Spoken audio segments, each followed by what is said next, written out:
He walked into the wrong room. She had never let anyone into hers. What happened next would cost them both everything, and give them something neither knew they were missing. This is a story about a man who thought he had nothing left to offer, and a woman who had everything except a reason to stay. If you've ever felt like you were standing in the wrong place at exactly the right time, this one is for you.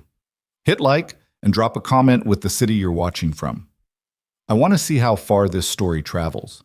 The night it happened, Ethan Mercer was wearing a shirt he'd ironed twice. That detail mattered to him later. Not in a proud way, but in the way small decisions echo backward once you understand what they led to. He'd pulled the shirt from the closet, pressed it on the kitchen counter because the ironing board had a broken leg he kept meaning to fix, and stood in front of the bathroom mirror for a full minute wondering why he was bothering. He wasn't the kind of man who worried about shirts.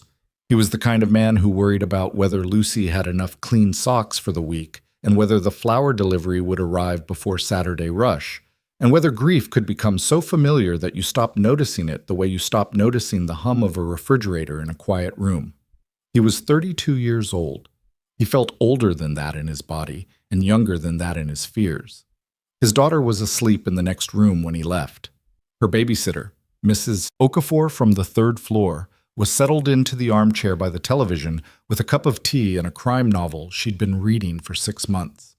Ethan kissed Lucy's forehead without waking her, the way he always did, leaning close to her small, still face, breathing in the smell of her hair, that particular warmth that children carry in sleep that has no equivalent anywhere else in the world.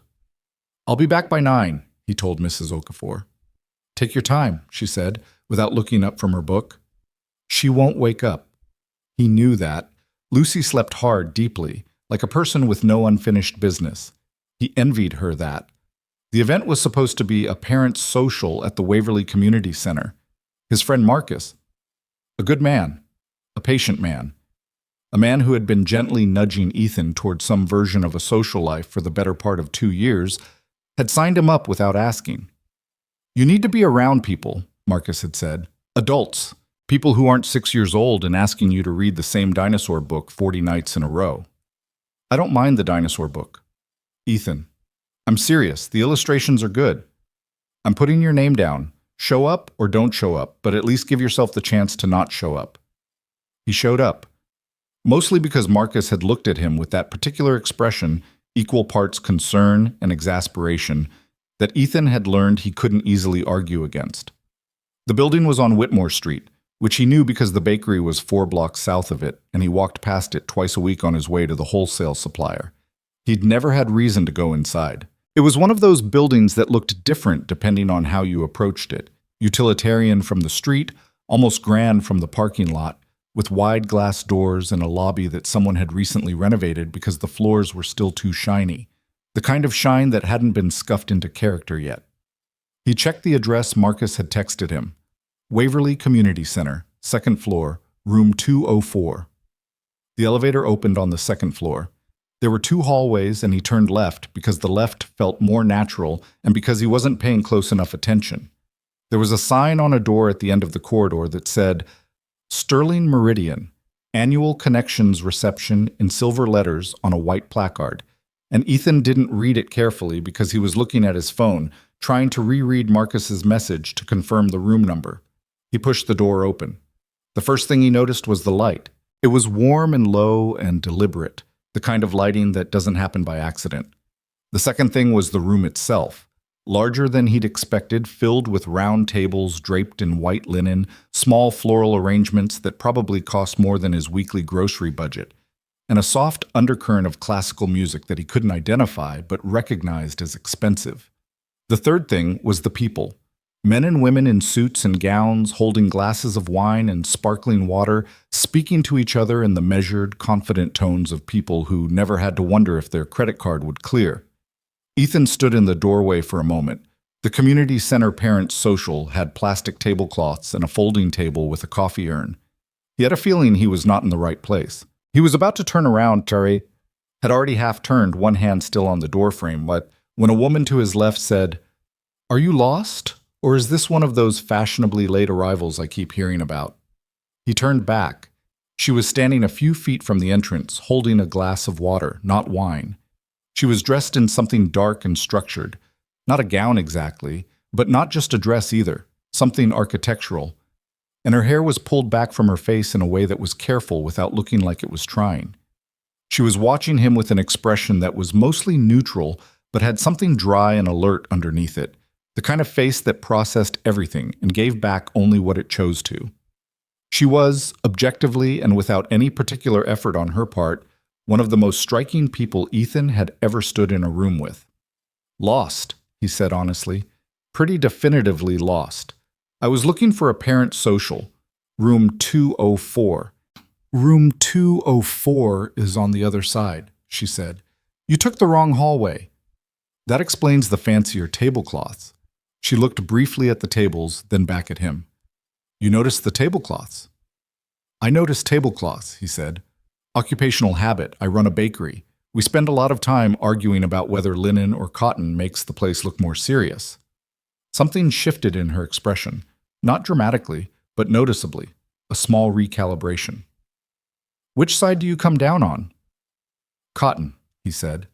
Linen looks expensive but wrinkles wrong. Cotton has better character after a few washes. That's a very specific opinion. I have a lot of specific opinions about things nobody else thinks about. He glanced around the room again. A few people nearby had clocked him. The way you clock someone who doesn't fit. The quick, assessing look that dismisses or categorizes. He was used to being categorized as not relevant. I should probably find the right floor. You could stay, she said. The words came out evenly, without urgency, like she was noting a fact rather than issuing an invitation. Ethan looked at her. I don't think I'm supposed to be here. Most people here aren't supposed to be here in any meaningful sense, she said. They're here because they want something. A contact, an introduction, a deal that hasn't been offered yet. What were you going to get from a parent's social? He thought about it. Mediocre coffee and the mild discomfort of talking to strangers. We have better coffee here, she said, and I promise to be a stranger. He laughed. It was an involuntary sound, short and genuine, and it surprised him because it had been a while since he'd laughed at something without thinking about it first. Ethan, he said, and extended a hand. She shook it. Vivian. He didn't recognize the name. This would matter later, though he couldn't have known it then. To him, she was simply a woman named Vivienne, who was standing near a door at a fancy event with a glass of water and a dry sense of humor and eyes that seemed to be doing a lot of thinking behind their surface calm. Do you work for the company hosting this thing? He asked. In a manner of speaking, she said. Vague, he noted. Accurate, she replied. A waiter appeared with a tray. Ethan took a glass of water. Vivian gestured slightly toward an area near the windows that was a little quieter than the rest of the room, a small gravitational suggestion rather than an explicit invitation, and he followed her because it felt like the natural direction to move. Outside the windows, the city spread out in its nighttime version, all those lights stacked against the dark, the grid of streets that somehow suggested both order and chaos depending on how you looked at it. What kind of bakery? She asked. Neighborhood, small, on the south end of Creston District, between a dry cleaner and a place that sells vintage records. We do bread, pastries, some seasonal specials, nothing that gets written about in food magazines. But it's good. It wasn't a question. He looked at her sideways. Yeah, he said. It's good. How long? 6 years. I opened it the year my daughter was born, which was either the best or worst timing I've ever had, depending on the day. You have a daughter. Lucy, 6. She's the reason I iron shirts, apparently. He glanced down at himself. I don't normally iron shirts. I couldn't tell, Vivian said, and there was something in it that wasn't unkind. She thinks I should look presentable when I go to adult events. She's got opinions. He paused. She gets that from her mother. He said it the way he always said things about Claire. Flat and simple. No performance, just the fact of it sitting there. He'd spent a year trying to talk around her absence and found it was easier, if not easier, then at least more honest, to just say things plainly. Vivian didn't rush to fill the pause. A lot of people rushed to fill that pause, tripping over themselves with condolences that never fit the shape of the loss. She waited, and the waiting was something. "How long?" she said. Same 2 words, different question. 4 years, he said. Car accident. Lucy was 2, doesn't really remember her, which is, I don't know what that is, actually. Both things at once. He turned back to the window. Some days I think it's easier for her. Other days I think about how she'll never really know her mother's voice, and it's not easier at all. Do you talk to her about it? As much as a 6-year-old can hold. She asks questions and I answer them. I try not to make it a wound she's not allowed to touch. He exhaled. That's something I'm still figuring out. You're doing it alone, Vivian said. Not a judgment, a recognition. My mom helps when she can. She's in Portland, 3-hour drive. Marcus, my friend, he's around. But, yeah, mostly. He turned to look at her properly. Why are you asking? You ask things directly. Most people don't, she said. Most people circle around what they want to know and hope you'll figure it out and hand it to them. Is that because of the work you do, or just how you are? She thought about this with what seemed like genuine consideration. Both, probably. It's hard to separate. A man in a charcoal suit passed and nodded at Vivian with a deference that was just a degree too deep to be casual. The particular nod of someone acknowledging rank. Ethan noticed it in the way he noticed most things. Filed and noted, not analyzed. Okay, he said. Your turn. She looked at him. My turn what? You've asked me 3 questions. I've answered all of them. That feels uneven. Something in her expression did the thing again. That small recalibrating shift, like she was adjusting to a frequency she hadn't expected. What do you want to know? What's the actual reason you're standing near a door at your own company event instead of working the room? She was quiet for a moment.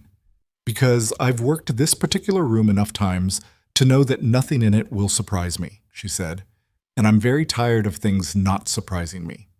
Ethan looked at her for a long moment. That sounds lonely, he said. Yes, she agreed. She said it simply, without defensiveness, without the instinct to correct it or soften it. It was the most unguarded thing he'd heard anyone say in a long time, and it landed somewhere in his chest that hadn't felt anything in a while. They stood by the window. Around them, the event continued its choreography. Wine glasses lifting, laughter arriving on cue, conversations conducted along well-worn channels. Ethan had the distinct and slightly unsettling sense that he was standing inside a moment he would remember, though he couldn't have said why. He stayed for another hour. The tables around them shifted and rotated the way they do at these things, guests circulating from conversation to conversation in the social hydraulics of professional networking.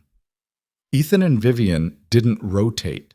They stayed where they were, near the windows, talking in the way that happens sometimes between strangers, unguarded, strangely honest, slightly outside the rules of normal conversation because you haven't yet built up the usual protections. She told him almost nothing about what she did, and he didn't ask again. What she told him was this, that she'd built her career on her own terms, that she'd been told she was too young, too inexperienced, too something for most of her adult life, that she'd learned to treat that as information rather than injury, that she'd given up things she hadn't known she was giving up until they were already gone. Like what? He asked. She turned her glass slowly in her hand. Like Saturday mornings, she said. Like the kind of friendships that aren't also professional alliances. Like, I don't know, the thing you said about sitting with your daughter's questions. I don't have anyone asking me questions like that. She'd ask you questions, Ethan said. Lucy, she asks everyone questions. She asked my flower delivery guy last week about whether ducks get tired of being wet. Vivian laughed. It transformed her face entirely, loosened something that was held very tight. And Ethan registered it the way you register the first crack in a dam, not because you think it'll give way, but because you didn't know there was pressure behind it until you heard the sound. What did the delivery guy say? She asked. He thought about it seriously and said probably not, because they'd evolved for it. Lucy said that made sense, but that she personally would be very tired of being wet all the time. She's right, Vivian said. She usually is, Ethan agreed. At 8:45, he looked at his watch, the old-fashioned kind, analog, that had belonged to his grandfather, and said he needed to leave. Mrs. Okafor will stay until 9, but she likes to get back to her crime novel, he said. And I said I'd be back. Vivienne nodded.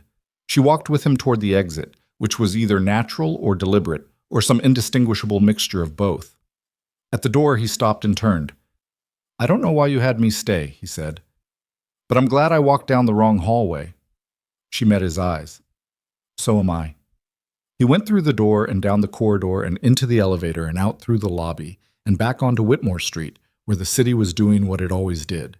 Moving, noisy, indifferent to small private things happening inside buildings. He walked the 4 blocks home through air that had gone cool and sharp, and he thought about a woman named Vivienne standing by a window in expensive light, saying yes to the word lonely like it was simply true, and she wasn't afraid of true things. He let himself into the apartment quietly. Lucy was still asleep, fists loosely curled beside her cheeks, breathing in that deep, unbothered way. Ethan sat on the edge of her bed for a minute, in the dark, not thinking about anything clearly, just sitting. Mrs. Okafor appeared in the doorway. Good night, she whispered. Unexpected, he whispered back. She nodded like that was enough and went to collect her novel in her coat. Ethan stayed on the edge of Lucy's bed a little longer. Through the window, the city was a faint glow behind the curtains. He thought, in a formless way that he couldn't have turned into words, about wrong hallways and right rooms, and how you sometimes couldn't tell which was which until later, after the fact, when you could look back and trace the line. He didn't sleep well that night. This was not unusual. He hadn't slept well in 4 years. But that night the insomnia had a different texture, not the heavy, leaden sleeplessness of grief, but something lighter and more uncomfortable, like a frequency just outside hearing range. He lay in the dark, listening to the building settle around him, and stared at the ceiling until around 2 in the morning, when he finally gave up and went to the kitchen and sat at the table with a glass of water. The bakery opened at 6.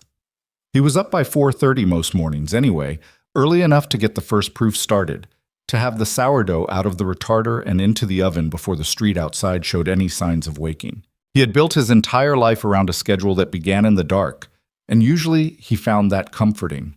The predictability of it, the way each morning repeated itself with small variations, flour and water and yeast following their patient, biological logic regardless of whatever else was happening. He sat in the kitchen and didn't think about Vivienne. He thought about the next day's orders instead. A birthday cake for someone's grandmother, a batch of the rye loaves that sold out by 10 every Friday. The croissants that his part-time baker, Joel, had been overproofing slightly, something Ethan kept meaning to address directly instead of quietly fixing. He thought about Lucy's school conference next week, about the electric bill that had come in higher than expected, about the crack in the sidewalk outside the shop entrance that was getting wider and that he'd written to the city about twice without a response. Normal things. He was good at thinking about normal things.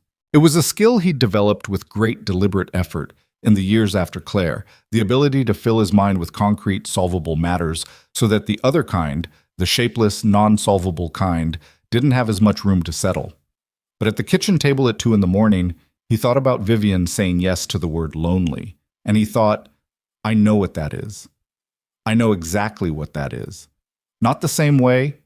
He understood their lives were not comparable in most dimensions, but that particular flavor of it, the kind of lonely that exists not because you have no one, but because the space beside you has a specific shape that nothing else fills, the kind that you carry so long it stops feeling like an emergency and starts feeling like weather. He went back to bed eventually, slept a little, dreamed nothing he remembered. In the morning, Lucy came into his room at 6:15, which was early for her on a weekday, and climbed onto the bed and pressed her small cold feet against his legs. Your feet are freezing, he said, not opening his eyes. I know, she said, very satisfied with herself. Why are your feet cold? The floor is cold. Put on socks. I forgot where socks live. They live in the drawer where they always live. I forgot which drawer. He opened one eye. She was looking at him with an expression of such exaggerated innocence that he felt a burst of something he could only call love, fierce and exhausting in equal measure. The particular love of a parent for a child who is being exactly as much trouble as they've always been, and you love them for exactly that. Second drawer, he said. On the left. Okay. She didn't move. Lucy? What? The drawer. In a minute. She burrowed slightly into the blankets. Did you have a good night? Yeah, he said. Did you make friends?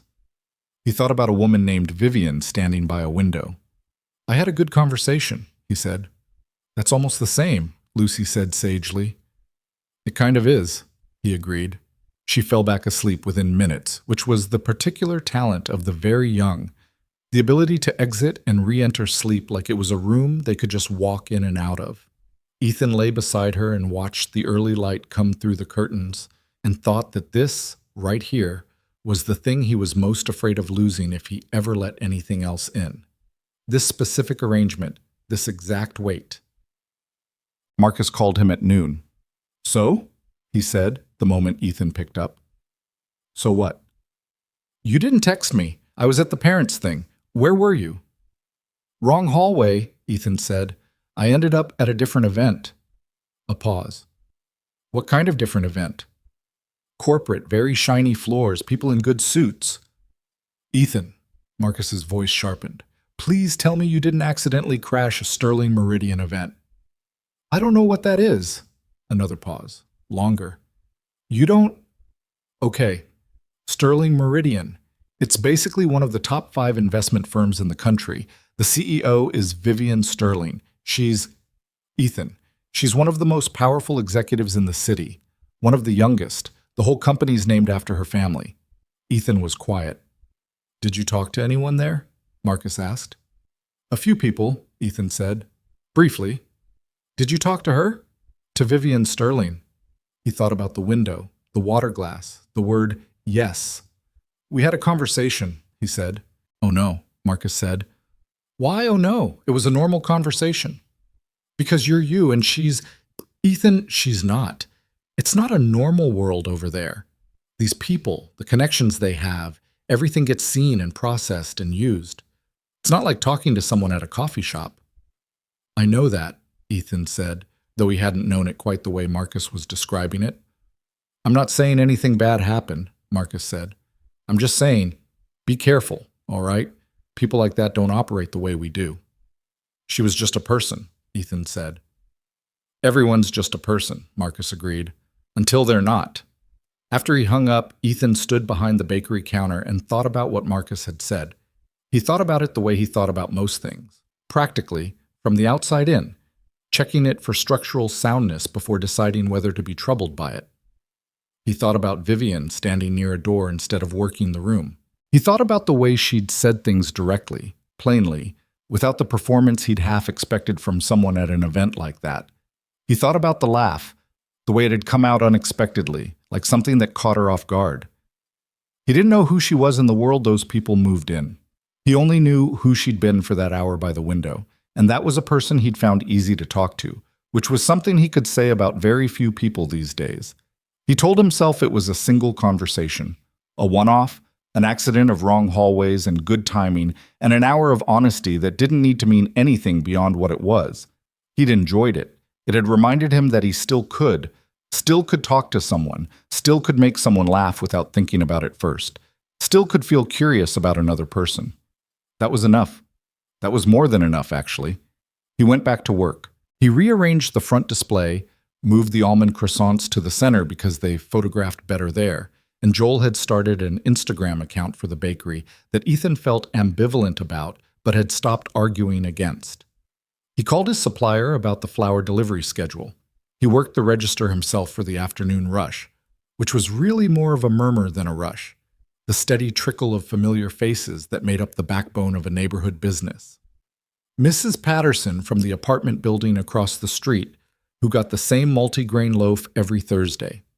The 2 nurses from the clinic on the corner who split a bag of apple turnovers between them every Friday, like a ritual. The teenage boy who came in after school and always stood in front of the display case for 4 full minutes before ordering the same plain croissant he always ordered. This was his life. He knew it. He'd built it. He was fine. The photograph appeared online 3 days later. He found out about it from Joel, who was 24 and had the particular generational reflex of checking his phone between every task, who came into the kitchen at 8 in the morning and said, "Hey, so this is kind of weird." Ethan was scoring a batch of sourdough. He didn't look up. "What's weird?" "There are pictures of you from that event you were at, from the Sterling Meridian thing." He looked up. Joel held out his phone. The image was from what appeared to be an event photographer. Professional, candid style, the kind of shot that's technically posed but meant to look accidental. It showed a section of the room by the windows. Vivian Sterling was visible in profile, her hair neat, her posture straight, talking to someone. The someone was Ethan. He was in three-quarter view, shirt looking reasonably ironed, holding his water glass, apparently in the middle of saying something. The caption on the social media post read, "V. Sterling spotted in deep conversation with mystery guest at last night's Connections reception." Not on the guest list. Who is he? The post had been shared by a financial gossip account with significant followers. Below it, a comment thread that was already running to several dozen entries, various people speculating, a few who had clearly done enough research to identify him by name and his business. Baker in Creston District, apparently. Why was a baker at a Sterling Meridian event? Vivian Sterling hasn't been seen talking to a non-industry person at one of these events in years. Honestly, interesting timing with the board situation. Ethan stared at the screen for a moment. "What board situation?" he asked. Joel took the phone back and scrolled. "There's been some news about our company, something with the board. I don't know the details. It's business stuff." He paused. "Are you okay?" "I'm fine," Ethan said, and went back to scoring bread. He was fine. He was also, quietly, something else. Something he didn't have a name for yet. Some small, still alarm he chose not to examine directly. He'd talked to a woman at a party. He'd said honest things, and she'd said honest things, and he'd gone home and kissed his daughter's forehead in the dark. And somehow that had become a photograph on the internet and a comment thread with people who had opinions about something they had absolutely no information about.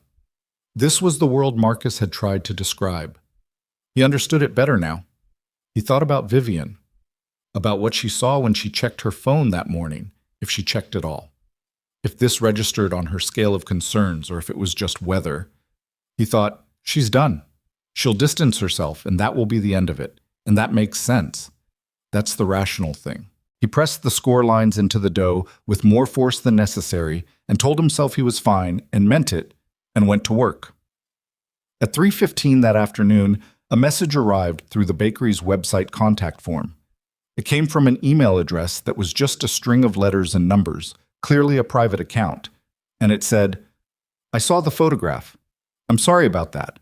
It wasn't my preference. I hope it doesn't cause you any trouble." He stared at it for a long time. Then he typed back, "I'm not worried about it." "Are you?" The reply came 11 minutes later. "I'm learning not to be."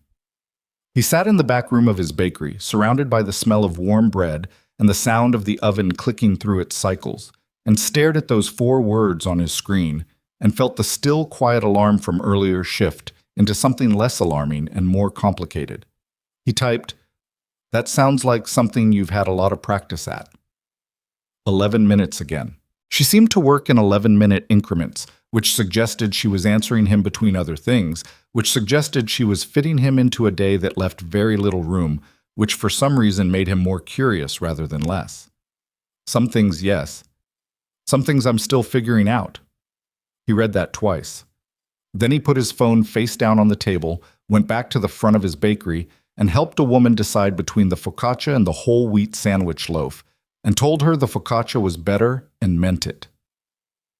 The still alarm in his chest had settled into something else by then, something that felt, against his better judgment and all available evidence, a little like looking forward to something.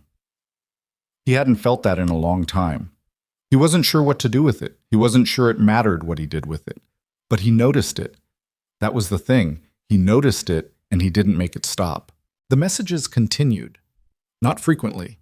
That was the thing Ethan noticed first. There was no flood of them, no breathless back and forth that suggested someone sitting idle waiting to be answered. Vivian wrote the way she seemed to do everything else, deliberately, with gaps that implied a full life happening in between. A message Tuesday evening. Nothing Wednesday. Something Thursday afternoon that arrived while he was elbow deep in bread dough and didn't get read for 2 hours. He found he didn't mind the gaps. In some ways, they made it easier, kept the whole thing from feeling like more than what it probably was, which was two people who'd had one good conversation and hadn't quite finished it yet. She asked about the bakery, not in the vague, polite way people asked when they weren't interested but felt they should be. She asked specifically, what was the hardest thing to get consistently right? Whether sourdough was actually more complicated or whether the reputation was inflated, what he did when a batch failed. He told her honestly that sourdough's reputation wasn't inflated. It was just that most people encountered bad versions of it and thought that was what it was supposed to taste like. That when a batch failed, he put it in a bag in the back and ate it himself over the next few days. Because failed bread was still bread, and he hated waste, and also because eating something you made wrong kept you honest about why it went wrong. She replied, that's a useful philosophy. Most people hide their failures. He wrote back, most people in your world, maybe. In mine, you have to eat them. A longer pause than usual. Then, I think that's healthier, actually. He thought about that for a while after. The way she'd said it, not as a compliment, but as a recognition, something she'd apparently given thought to and found herself on the other side of. He didn't ask about her world directly. He wasn't sure why. Partly because Marcus's warning was still somewhere in the back of his mind. The idea that everything over there was networked, connected, that nothing was simply what it appeared. Partly because he sensed, with an instinct he'd learned to trust over years of talking to customers and his daughter and his own reflection in the dark at 2 a.m, that Vivian would say more if he didn't push than she ever would if he pulled. So he didn't pull. He just answered his own questions when she asked them, and waited. She told him, a week in, that the photograph had generated more attention than expected. She said it plainly, without apparent distress, but with a flatness that suggested the absence of distress was something she was managing rather than something that came naturally. More attention how? He typed. Board level, she wrote. There are people who have been looking for reasons to question my judgment. A photograph of me spending an evening in conversation with someone who wasn't supposed to be at the event gives them material. He read that twice. Then, I'm sorry, that seems like a disproportionate consequence for a conversation. Everything is disproportionate at this level, she wrote. That's one of the things you don't understand until you're already in it. Is it going to be a problem? The pause before her reply was longer than the 11-minute variety. Closer to 40 minutes, which meant she'd either gotten pulled into something or she was deciding how much to say. Probably, she wrote finally. But I've had problems before. He believed her. Go. The name Miranda Cross entered his awareness gradually, the way a weather system does. Not as a single event, but as a pressure change that you notice before you fully understand it. He heard it first from Marcus, who followed financial news the way other people followed sports, tracking corporate drama with the particular enthusiasm of someone who found power structures fascinating from a safe distance. There's something happening at Sterling Meridian, Marcus said.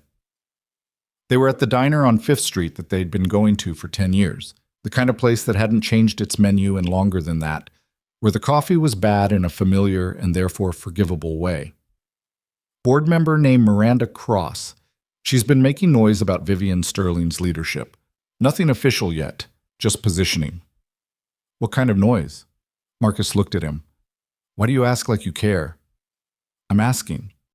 Marcus studied him for a moment with the look of a man who'd known him long enough to read the thing underneath the question. We've been talking, Ethan said. Vivian and I. Messages. Nothing significant. Ethan.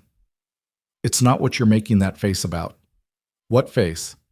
The face you make when you think I'm doing something you're worried about. Marcus set down his coffee cup. I'm not worried. Look, I just want you to understand the context. Miranda Cross is not a casual opponent. She's been on that board for 11 years. She built alliances. She's patient. She knows how to apply pressure at the right moments. And the fact that there are photographs of Vivian Sterling standing by a window all evening talking to a baker from Creston District, that's the kind of thing Miranda Cross turns into a narrative. What kind of narrative? That Vivian's distracted, emotionally compromised. making friends outside the network instead of managing relationships inside it, that she's gone soft. Marcus shrugged. It doesn't have to be true. It just has to be plausible, and she's good at making things plausible. Ethan ate his eggs. He thought about Vivian's message, probably, and the 40-minute pause before it. She knows, he said. She's smart. She definitely knows. Marcus leaned forward. That's what I'm saying. She's in a fight, Ethan. Whatever these messages are, whatever you two are doing, you're part of a situation that has moving pieces you can't see. I understand that. Do you? He thought he did. He wasn't sure he understood it the way Marcus meant, practically and architecturally, all the levers and pressure points. But he understood the shape of it. Someone had a target on her and was using what they could find. And one of the things they'd found was a photograph of her talking to him. That was a specific kind of uncomfortable. The kind where you haven't done anything wrong, but you've become a fact that someone else is using. He knew that feeling from a different context, smaller scaled. He'd been a fact in people's narratives before, the young widower, the single father, the man people either pitied or admired depending on what they needed from the story. He didn't like being a fact in someone's narrative, but he liked the messages. He told Lucy about Vivian without intending to. It happened the way most things happened with Lucy. Gradually, in the oblique way children extract information, not by asking directly, but by creating conversational conditions in which parents say more than they plan to. They were at the kitchen table on a Sunday afternoon. Lucy was working on a drawing that had started as a horse and was evolving, through several confident additions, into something that now had wings and what appeared to be a small crown. Ethan was making a grocery list and checking it against what was actually in the refrigerator, which was an exercise in optimism. "Who's the lady?" Lucy said, without looking up. He looked over. "What lady?" "The one you're thinking about." He put down the grocery list. "I'm thinking about whether we need more eggs." "You looked at your phone 6 times in 20 minutes, Lucy said, "and you made that face each time." "What face?" She made a face, a subtle, concentrated expression that was probably an exaggerated version of something he apparently did, and went back to drawing. He sat for a moment. "She's someone I met," he said, "at that event I went to, a couple weeks ago." "The wrong one," Lucy said. "The wrong one," he confirmed. "Is she nice?" He thought about it. "She's honest," he said. "She doesn't pretend things are simpler than they are." "That's good," Lucy said with the decisive authority she applied to most moral questions. "Pretending things are simpler is annoying." "It is," he agreed. "What's her name?" "Vivian." Lucy tried it. "Vivian, that's a fancy name." "She's a fairly fancy person." "But nice?" "I think so, yeah." Lucy added something to the crown on her drawing, examining it critically. "Is she your friend?" The question landed simply, the way Lucy's questions always did, stripped of all the complicated layers adults would have wrapped it in. "Is she your friend?" "Not." "Are you interested in her?" "Not." "Are you moving on?" "Not." "What does this mean for us?" Which were the questions adults asked, heavily loaded with everything they thought the real question meant. "I think we're becoming friends," he said. "Early days." Lucy nodded, satisfied. "You should be nicer to yourself," she said, still looking at her drawing. He blinked. "What?" "You always say that to me, when I say mean things about my pictures." She looked up briefly. "You say, be nicer to yourself, but you don't do it." He didn't have an answer for that. She was 6, and she'd just cleared the table in 3 sentences, which was her particular gift and his particular recurring experience of being her parent. The moment when you realized the child you were raising was paying far closer attention to you than you'd accounted for. "Okay," he said. "Okay," she agreed, and went back to her horse with wings. He and Vivian met in person again by accident, which was how the first meeting had gone, and he was starting to think that accidents were the only way things happened between them, that anything deliberate would have been too heavily weighted to survive its own expectations. He was at the wholesale supplier on a Wednesday afternoon, loading bags of specialty flour into the back of his car, which was old enough that the rear door made a particular sound when you lifted it, and you had to close it in a specific way or it didn't latch right. He was fighting with the latch when he heard someone say, "You're Ethan Mercer." He turned around. She was in a coat he didn't recognize. Not business formal, something softer, a dark wool that looked like she'd put it on quickly and not thought about it. Her hair was down, which was different from the event, and she looked, he thought, like she hadn't slept particularly well, which made her look less composed and oddly more herself. "You found the right hallway," he said. Something crossed her face. Surprise that he'd taken it that direction, and then the loosening again, the laugh coming not fully out but present in her expression. "I had a meeting 2 blocks over," she said. "I was walking back." "Alone?" She glanced back at the street, and he followed her gaze. There were 2 people at a distance that was too far to be casual, but too close to be coincidence. A man and a woman in dark coats, not looking at them. "Rarely alone," she said, with the flatness of someone who'd stopped having feelings about that fact. "Does it bother you?" "No," he said honestly. Then, "A little." "Me too," she said. He closed the car door. 2 tries, the second one catching, and stood there on the sidewalk outside the wholesale supplier, surrounded by bags of flour and the particular smell of the loading area, which was grain and cold air and diesel from the delivery trucks. She stood across from him in her wool coat, hands in her pockets, looking at him with that watchful, processing attention that he was starting to recognize as just how she was, the way she existed in a space, receiving information about it constantly. "You look tired," he said. "That's not usually what people say to me." "What do they usually say?" "Something flattering that they think I want to hear." She tilted her head slightly. "You said I look tired." "You do. Not badly. Just like someone who's been carrying something heavy and not setting it down." She was quiet for a moment. The 2 people in dark coats maintained their distance. A truck moved past on the street. "There's a board meeting next week," she said. "The formal version of what's been building. Miranda Cross has been gathering support, and I've been doing the same, but it's not going to be simple." "I know," he said. "Marcus told me some of it." She looked at him with mild sharpness. "Your friend. He follows this stuff. He's not involved. He was just telling me because he was worried about me being adjacent to something I don't understand." "And are you? Worried?" "About myself? No. About you."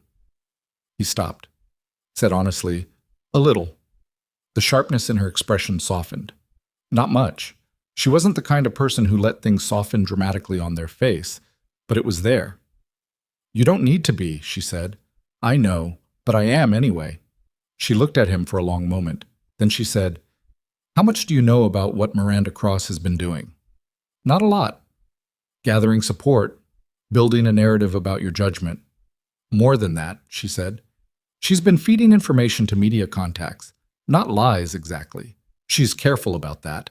But selected truths, things framed to suggest that I'm distracted, unfocused. The photograph from the event was part of it. There have been other things." "What other things?" "Decisions I've made in the last 2 quarters that she's characterized as emotionally driven rather than strategically sound. One of them involved declining a deal that would have been profitable but required cutting several hundred positions in our operational division. I declined it. She's been using that as evidence that I let sentiment override judgment." Ethan was quiet. "Do you think you made the right call?" She looked at him directly. "Yes?" "Then that's the answer." "That's not how boards work, unfortunately." "No," he agreed. "But it matters. It matters that you know." She exhaled slowly, breath visible in the cold air. "You're not what I expected," she said. "What did you expect?" "I don't know. Someone who was eventually going to want something." She paused. "Everyone eventually wants something." "I want the rear door on my car to stop fighting me every time I load supplies," he said. "Other than that, I'm pretty much fine." She looked at the car, at the flour bags, at him. And for a moment she seemed to not quite know what to do with him, which he found more reassuring than he could fully explain. "Come to the bakery sometime," he said. "Early, before it gets busy." She tilted her head. "You're serious?" "I'm always serious about the bakery. It's the rest of life I'm working on." He met her eyes. "Come see where I actually spend my time. None of the tablecloths are ironed, and the coffee is exactly as good as I think it is, which is very. She almost smiled. It was the almost that got him. The way it stopped just short, like she was saving it for later. I'll think about it, she said. You say that, he said, and I'm going to choose to believe you mean it. I do mean it, she said quietly. She walked back toward the two people in dark coats, and they fell into step with her without any visible signal passing between them, practiced and seamless, the choreography of a life lived under attention. Ethan watched her go until she turned the corner, then turned back to his car and finished loading the last bag and wrestled with the rear door for the third time before it caught. He drove back to the bakery. He was running late for the afternoon prep, which meant Joel was probably looking at the clock and wondering, but he found he was moving a little slower than usual through the traffic, not because he wasn't paying attention, but because his mind was doing that thing it had been doing since the night of the wrong hallway, turning the conversation over, looking at it from different angles, trying to understand what he was actually dealing with, not what she was in terms of the world she came from. He understood enough of that. But who she was, in the way he was most interested in, what she was afraid of, what she thought about when the meetings were done and the building was quiet, what she'd been like before she'd built all the architecture that kept things at a careful distance. He thought, she hasn't had anyone ask her that in a long time. He thought, maybe that's the whole thing, right there. No. The call came on a Thursday evening just after Lucy had gone to bed. It wasn't from Vivian. It was from a number he didn't recognize, and he almost let it go to voicemail, except that Lucy had been at school that day with a cough he'd been monitoring, and he had the parents' permanent low-grade anxiety about missed calls. Mr. Mercer, said the voice on the other end. It was a woman's voice, but it's measured, pleasant, with the kind of careful friendliness that felt like a tool being used rather than a genuine quality. My name is Helen Marsh. I'm a communications associate working with Miranda Cross. I hope I'm not disturbing you. Ethan sat down. How did you get this number? It's available through your bakery's business registration, she said, which was technically true and deeply unpleasant to hear. I'll be brief. We're aware of your connection to Vivian Sterling, and we'd like to offer you an opportunity to share your perspective on the situation. What situation? The current questions around her leadership. We're compiling stakeholder input. As someone with, a pause, calibrated, a personal relationship with Ms. Sterling, your perspective would be valuable. He was quiet for a moment. You want me to say something bad about her? We simply want perspective, Helen Marsh said. Everyone's story deserves to be told. I don't have a story, Ethan said. We had a conversation at a party, that's all. Of course, she said in a tone that was the verbal equivalent of an eyebrow raised. Well, if you change your mind, I won't, he said, and hung up. He sat in the kitchen for a long time after. The apartment was quiet in the way it got after Lucy went down. Not empty, but held, the particular stillness of a space containing a sleeping child. He could hear the building around him, its familiar sounds, the settling and the pipes and the faint television from the apartment below. He thought about what Marcus had said. Moving pieces you can't see. He could see some of them now. Miranda Cross knew his name, his phone number, the rough shape of what he represented in this situation, and she was willing to make phone calls about it on a Thursday night. That was not nothing. That was someone treating him as a usable element. He didn't text Vivian about it that night. He thought about it, sat with his phone for several minutes, and decided that sending a message at 10:30 to say someone associated with your board opponent just called me was not the right kind of contact. She had enough weight on her. He could carry this one himself until morning. He put his phone face down on the table. In the morning, Lucy came to find him in the kitchen and reported with some gravity that she'd had a dream about a horse with a crown who could fly, which she felt was probably related to the drawing, and asked whether he thought wings could actually support a horse's weight, or whether it would have to be a very small horse. Very small, he said. Aerodynamics. She said, considering this seriously. Or very strong wings. Also possible, he agreed. She ate her cereal and he drank his coffee, and he thought, this is what I'm protecting. Not from anything that's happened yet, just this. The specific, ordinary, irreplaceable texture of this morning and every morning like it. He drove her to school and came back to the bakery and texted Vivian. Someone called me last night. Helen Marsh, said she was working with Miranda Cross. The reply came in 6 minutes, not 11. That told him something. What did she say? Asked me to share my perspective on your leadership. I told her I didn't have one and hung up. A pause. Then, are you okay? He hadn't expected that to be her first question. He'd expected logistics, so what exactly was said, word by word, what the tone was, what she was planning to do about it. Instead, are you okay? He typed back, I'm fine. Are you? Working on it, she wrote. He stared at that for a while. Then he went to work because there was bread that needed making and it wasn't going to make itself. And because some things stayed constant regardless of whatever else was moving around them. And that constancy, he'd learned, was not a small thing. It was, in fact, most of the thing. The week before the board meeting, Lucy came home from school quiet.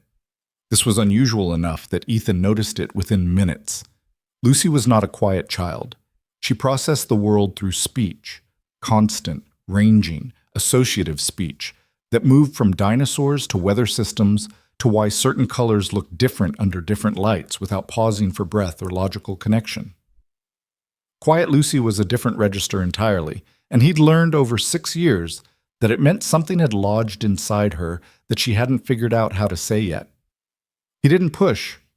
He made dinner, pasta, the simple kind with olive oil and parmesan that she liked, and let her eat without filling the silence with questions, which was harder than it sounded because his instinct as her father was always to fix, to locate the problem and address it, to make the discomfort stop. He'd learned that instinct, left unchecked, made things worse. So he ate his pasta and asked her once whether the pasta was okay, and she said yes, and he said good, and they ate. After dinner, she helped him clear the table, which she did without being asked, which was a further signal. Then she said, "Daddy, are you in trouble?" He set down the plate he was carrying. What kind of trouble? She was looking at the table, tracing a scratch in the wood with one finger. Some kids at school were talking, at lunch. She paused. About you. And a lady. He sat down across from her slowly. What were they saying? That you went somewhere you weren't supposed to, and that you're friends with someone famous, and that they said it was bad, that she's in trouble and you're why. She said the last part quickly, like she'd been holding it and needed to release it before she lost her nerve. Ethan looked at his daughter's face, the careful, worried expression on it, the way she was holding herself still, waiting for him to tell her whether the thing she'd heard was true or not true, because to her, he was still the authority on what was real. He felt a specific and sharp anger, clean and brief, at the idea of adults, people who should know better, talking loudly enough about things they didn't understand that it had filtered down into a school cafeteria and landed on a 6-year-old. None of that is true, he said. I went to an event that I wasn't officially invited to, but it wasn't the kind of trouble kids get in at school. Nobody was upset about it except people who are looking for things to be upset about. She looked at him. Is she in trouble? Vivian? He'd told her the name. He'd forgotten, for a moment, that Lucy stored everything. She's dealing with some complicated things at her job, he said carefully. That's her trouble, not mine, and I'm not the reason for it. The kids said you were. The kids don't know the whole story, he said. Neither do I, completely. But I know that I didn't do anything that hurt her.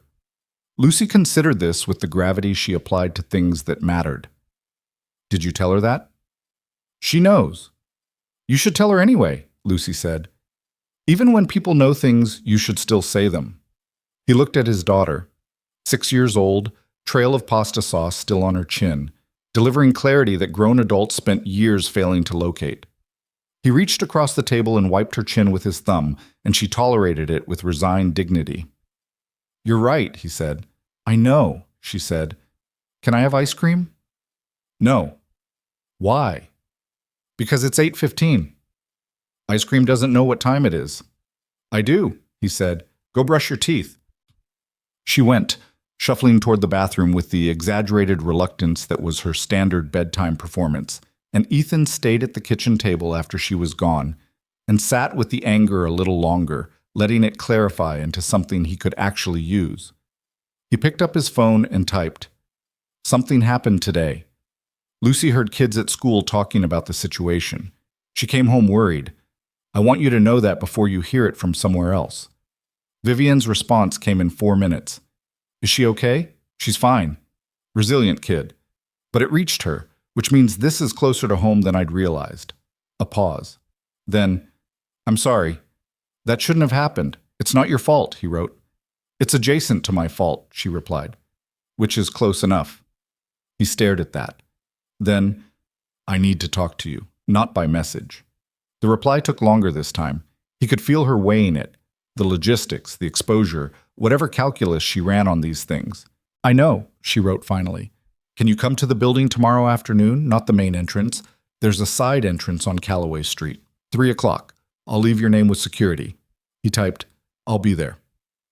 The Sterling Meridian building was on the north end of downtown, 43 floors of glass and steel that reflected the sky in a way that made it look, on clear days, like it was made of weather rather than architecture. Ethan had walked past it before without particular attention, the way you walk past most large things in a city you've lived in long enough.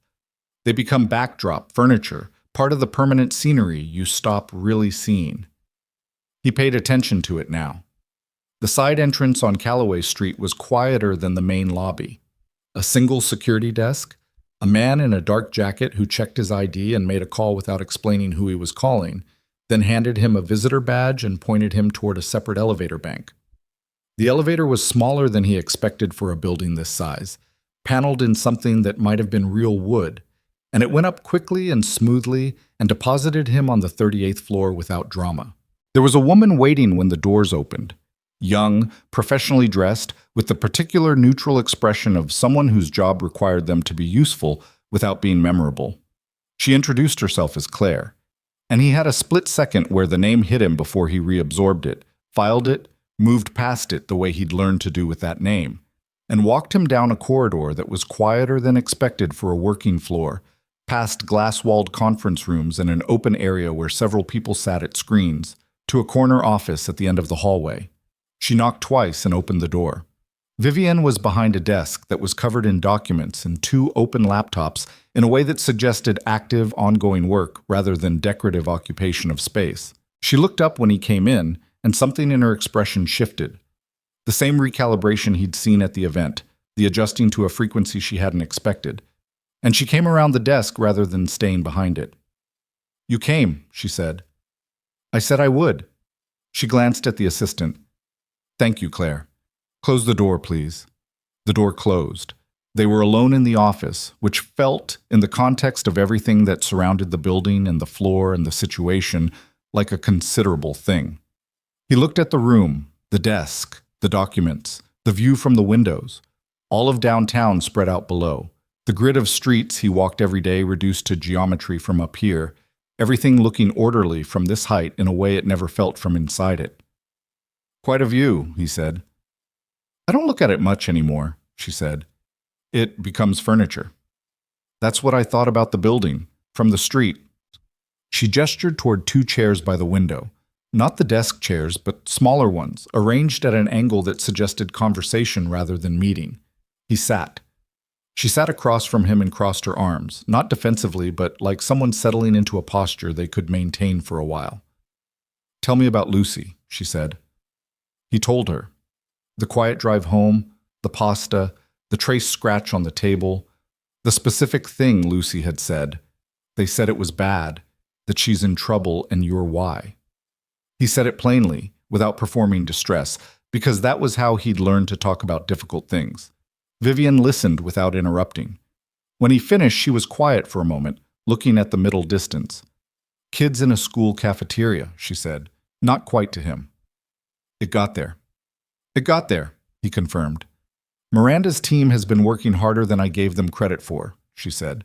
Or they've lost control of how widely they're spreading it, which is its own problem. She refocused on him. Are you angry? At you? No. At the situation? Yes, he said. Specifically at the idea that my daughter is sitting in a cafeteria worrying because adults who don't know anything about what happened are making noise about it at a volume that travels. I understand that. I know you didn't cause it, he said. I'm not here to assign blame. I'm here because I said I wanted to talk and I meant it, and because, he paused, chose the words carefully, because I think you need to know what this looks like from where I'm standing. She waited. From where I'm standing, he said, you're alone in this. And I don't mean professionally, I mean actually alone. You're managing a board fight and a media situation and your own responses to both of those things. And from what I can tell, you're doing it the way you do everything, which is internally and without asking anyone to help carry it. She looked at him steadily. I have a legal team, communications staff. That's not what I mean. A beat. No, she said. I know it's not. He leaned forward slightly. What actually happened with the decision Miranda is using against you? The one about the operational jobs? She held his gaze for a moment, and he could see her deciding, the precise, visible process of determining how much to say. There was a deal on the table, she said. Acquisition. A logistics company. Mid-sized, undervalued in the current market. The numbers were good. The return projections were strong. She paused. But the integration plan required eliminating about 400 positions in their operations division. Support staff, mostly. People who'd been there 10, 15 years. And you said no. I said no. The risk calculus didn't support the loss of institutional knowledge, and the cultural integration cost was being significantly underestimated by the team running projections. Those were my stated reasons. She stopped. They were also my real reasons. But not your only reasons. She looked at him with something that was almost appreciation. No, not entirely. 400 people, he said. 400 people, she agreed. Each one of them is someone's Mrs. Okafor, someone's mourning, someone's reason for ironing a shirt. She said it quietly, and he understood she was using his language deliberately, that she'd held on to it, that it meant something to her. I couldn't make that column of numbers disappear into a spreadsheet the way the deal required. And Miranda called that sentimental. Miranda called it a failure of fiduciary responsibility dressed up in ethics. He was quiet for a moment. Then, was she wrong? Vivian blinked. About what? Strategically. Was the decision wrong, strategically? No, the deal had structural problems that the surface projections obscured. 2 quarters out, the undervaluation turned out to be partly a reflection of pending regulatory issues that due diligence should have caught but didn't. We would have bought a problem. So you were right. On paper, eventually, yes. And before you knew about the regulatory issues, when it was just the 400 people and your read on the numbers, you made the same call. She met his eyes. Yes. Then you made the right call for the right reasons, he said. And you got lucky that the numbers confirmed it later. That's different from being wrong. She was quiet. He'd said it simply, without any particular emphasis, which was how he said most things, and he watched her receive it, watched something in her posture change by a degree or two, some weight redistributing. You make it sound straightforward, she said. It is straightforward. What's not straightforward is proving it to people who've already decided on the interpretation they prefer. He paused. Is there anything that could actually prove it? Documentation, process records, something that shows your reasoning was strategic, not just emotional? She looked at him. Then she stood up and went to the desk and picked up one of the open laptops and carried it back. I've been building a documentation package for the board meeting, she said. Everything that supports the decision. The regulatory discovery timeline, the due diligence gaps, the market position 6 months out. She turned the screen toward him. My legal team thinks it's sufficient. My instinct is that it's thorough, but not compelling. He looked at the screen. He was not a finance person. He was a baker from Creston District who ran a small business on margins that would make a Sterling Meridian analyst laugh, and he understood almost none of the specific numbers. But he understood structure. He understood what happened when you laid out the case for something in a way that was technically complete but emotionally unconvincing. The regulatory stuff, he said, that's the part that proves you were right, but it wasn't why you made the call, and the board knows that. So they'll see it as you getting lucky and you know it, and you're leaning on the luck to cover the rest. She was still. What you need, he said, is the part that shows why your judgment was sound before you got lucky. Not the outcome, the process. What you saw that the deal team missed, what questions you asked that they didn't, what your actual read of the numbers was before the regulatory issue emerged. She looked at the screen for a long moment. Then she looked at him. "How do you know that?" she said. Not challenging, genuinely asking.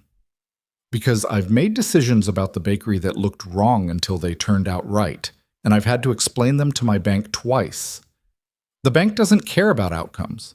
They care about whether your thinking was sound." He paused. "People who want to remove you don't care about outcomes either. They care about the story. Give them the story where your thinking was sound." She took the laptop back slowly. She was looking at the screen, but he had the sense she wasn't seeing it. She was somewhere inside the argument he'd just made, testing it. "My communications director said something similar," she said, finally. I told her the documentation spoke for itself. "Documentation doesn't speak," he said. "People speak." Vivian set the laptop on the table between them and sat back. She looked tired in the way she'd looked on the sidewalk outside the wholesale supplier, the carrying something heavy look, but there was something else now, too. A quality of attention, sharpened, like she'd found a frequency worth tuning to. "I have to speak at the board meeting," she said. "Not just present.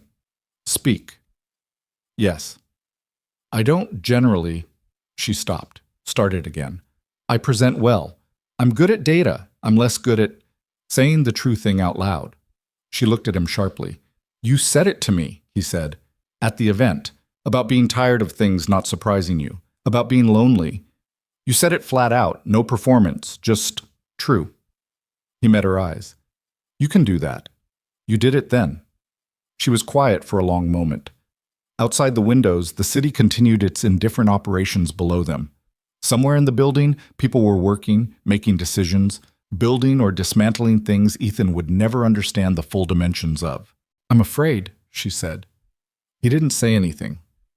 "That's not something I say," she continued, "to anyone. My team doesn't hear that.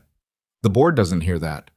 I don't put it on the table because in this world, if you put fear on the table, someone will use it."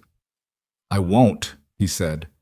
She looked at him with the full weight of her attention, the processing quality he'd come to recognize, except now it wasn't processing him the way you process a stranger. It was something closer, something that had learned his shape well enough to look directly at it. "I know," she said quietly. "That's why I said it." They sat in the afternoon light coming through the tall windows, the city below, the documents on the table between them, and neither of them said anything for a minute, which was its own kind of conversation, the kind you could only have with someone who wasn't afraid of the space. Then his phone buzzed. He looked at it. It was Mrs. Okafor, texting to say she could take Lucy until 5:30, but not later because of her sister's thing. "I have to go," he said. "I know." She stood when he stood, which he noticed. At the door he turned. "The board meeting. When is it?" "Thursday." "Okay." He thought about it. "Tell them the true thing, not the data thing. The true thing. 400 people and what they represent, and the fact that you saw a structural problem 3 months before anyone else did, because you were paying attention to the parts other people had already decided not to count." He paused. "That's the story. Tell that one." She was looking at him steadily. "And if it doesn't work?" "Then it doesn't work," he said. "But at least you'll know you said what was actually true." He met her eyes. "You can live with losing something you fought for honestly. You can't live as well with losing something you didn't." She held his gaze for a long moment. "Go get Lucy," she said. He went. He didn't hear from Vivian on Tuesday or Wednesday. He understood. She was preparing, managing, doing whatever the final days before something like a board meeting required of a person in her position. And he didn't reach out either because he'd said what he had to say, and anything further would be noise. He wasn't a person who added noise to a situation that needed quiet. He baked bread. He got Lucy through 2 more days of school, past the cafeteria, and the overheard conversations and the worried looks she'd mostly stopped giving him, which meant she'd filed it under resolved even though nothing was technically resolved. He explained to Joel, without full context, that there might be some additional press attention on the bakery in the near term, and not to speak to anyone he didn't recognize who came in asking questions. Joel took this in stride because Joel was 24 and treated most things Ethan told him as part of the general texture of having an employer who was slightly unpredictable. On Wednesday night, he sat at the kitchen table after Lucy was asleep and thought about Thursday. He thought about Miranda Cross, who he'd never met and only understood in outline, a woman who'd spent 11 years on a board building patience and alliances and the very specific kind of power that comes from knowing which levers to pull and when. He thought about Helen Marsh calling his number, the calibrated friendliness of it, the way it had felt like being considered as a chess piece rather than addressed as a person. He thought about Vivian saying, "I'm afraid," in a room where she probably never said that. He thought about Lucy at the kitchen table, finger tracing the scratch in the wood, asking whether he was in trouble. He thought about Claire, his Claire, not the assistant on the 38th floor, and what she would have said about all of this, which he could no longer predict with accuracy because 4 years was long enough that some of her specific responses had gone blurry, leaving only the larger shape of her, the directness, the sharp humor, the total absence of patience for people who complicated simple things. She would have had an opinion. She always had an opinion. He thought he knew what it would have been. Stop watching it from the outside and do the thing. He didn't know what the thing was exactly. He went to bed not knowing. He slept better than he had in a week, which he couldn't explain. Thursday morning came the way Thursday mornings did. His alarm at 4:15, the cold floor, the particular dark of that hour, the bakery waiting 4 blocks south like it always was. He drove there in the early quiet, let himself in, started the ovens, began the morning sequence of prep that he'd done so many thousands of times that his hands knew it without instruction. He was shaping loaves when his phone buzzed on the work table. It was a news alert. He didn't follow financial news, but he'd set up an alert in the past week for Sterling Meridian because he was apparently that person now. The alert said, "Sterling Meridian board meeting today. Internal sources suggest motion expected to challenge CEO Sterling's leadership position." He set the phone back down and finished shaping the loaves. At 8:15, the front door of the bakery opened. He was behind the counter. He looked up. Vivienne was standing in the doorway in a dark blazer and a gray coat. No assistant, no 2 people at a careful distance. Just herself, alone, in his shop, in the morning light, looking at the bread the way someone looks at a thing they've been told about and are seeing for the first time and finding that it matches. "You came," he said. "You said come early," she said. "This is early.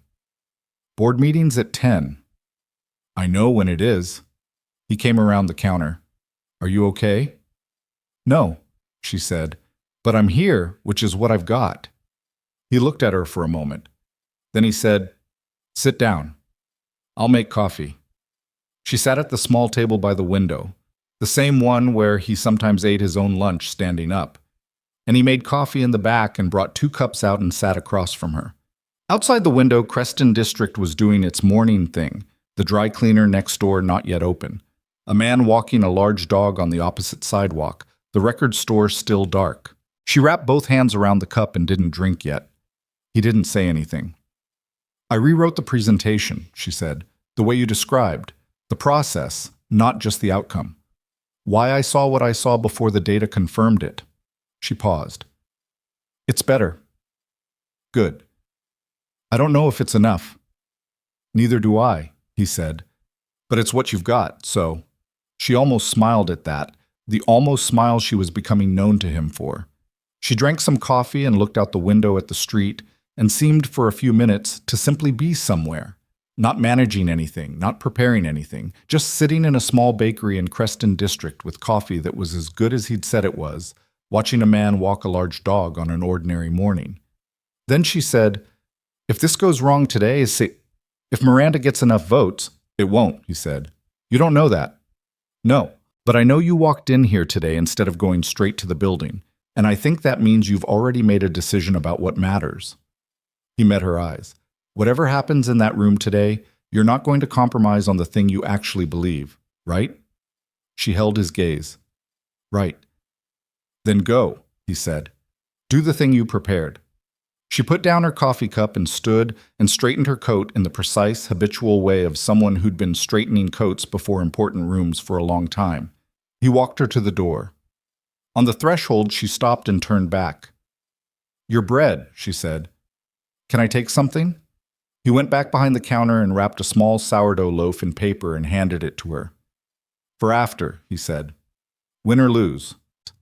She took it and looked at it for a moment, holding it with both hands, and then looked at him with an expression he didn't have a full name for. Something layered, something that had history in it, even though they didn't have much history yet, something that was the beginning of something longer. "I'll call you," she said. "I'll be here," he said. She went out the door and down the street, and he watched through the window until she turned the corner, and then he went back to work, because there was bread to finish and a shop to open and a daughter to pick up at 3 o'clock, and because some things stay constant, and that constancy was not a small thing. It was, most days, the whole thing. He kept the bakery open until 2. That was later than usual for a Thursday. Normally, he started closing prep at 1:30, turned the sign, began the wipe down and the inventory count that ended his working day.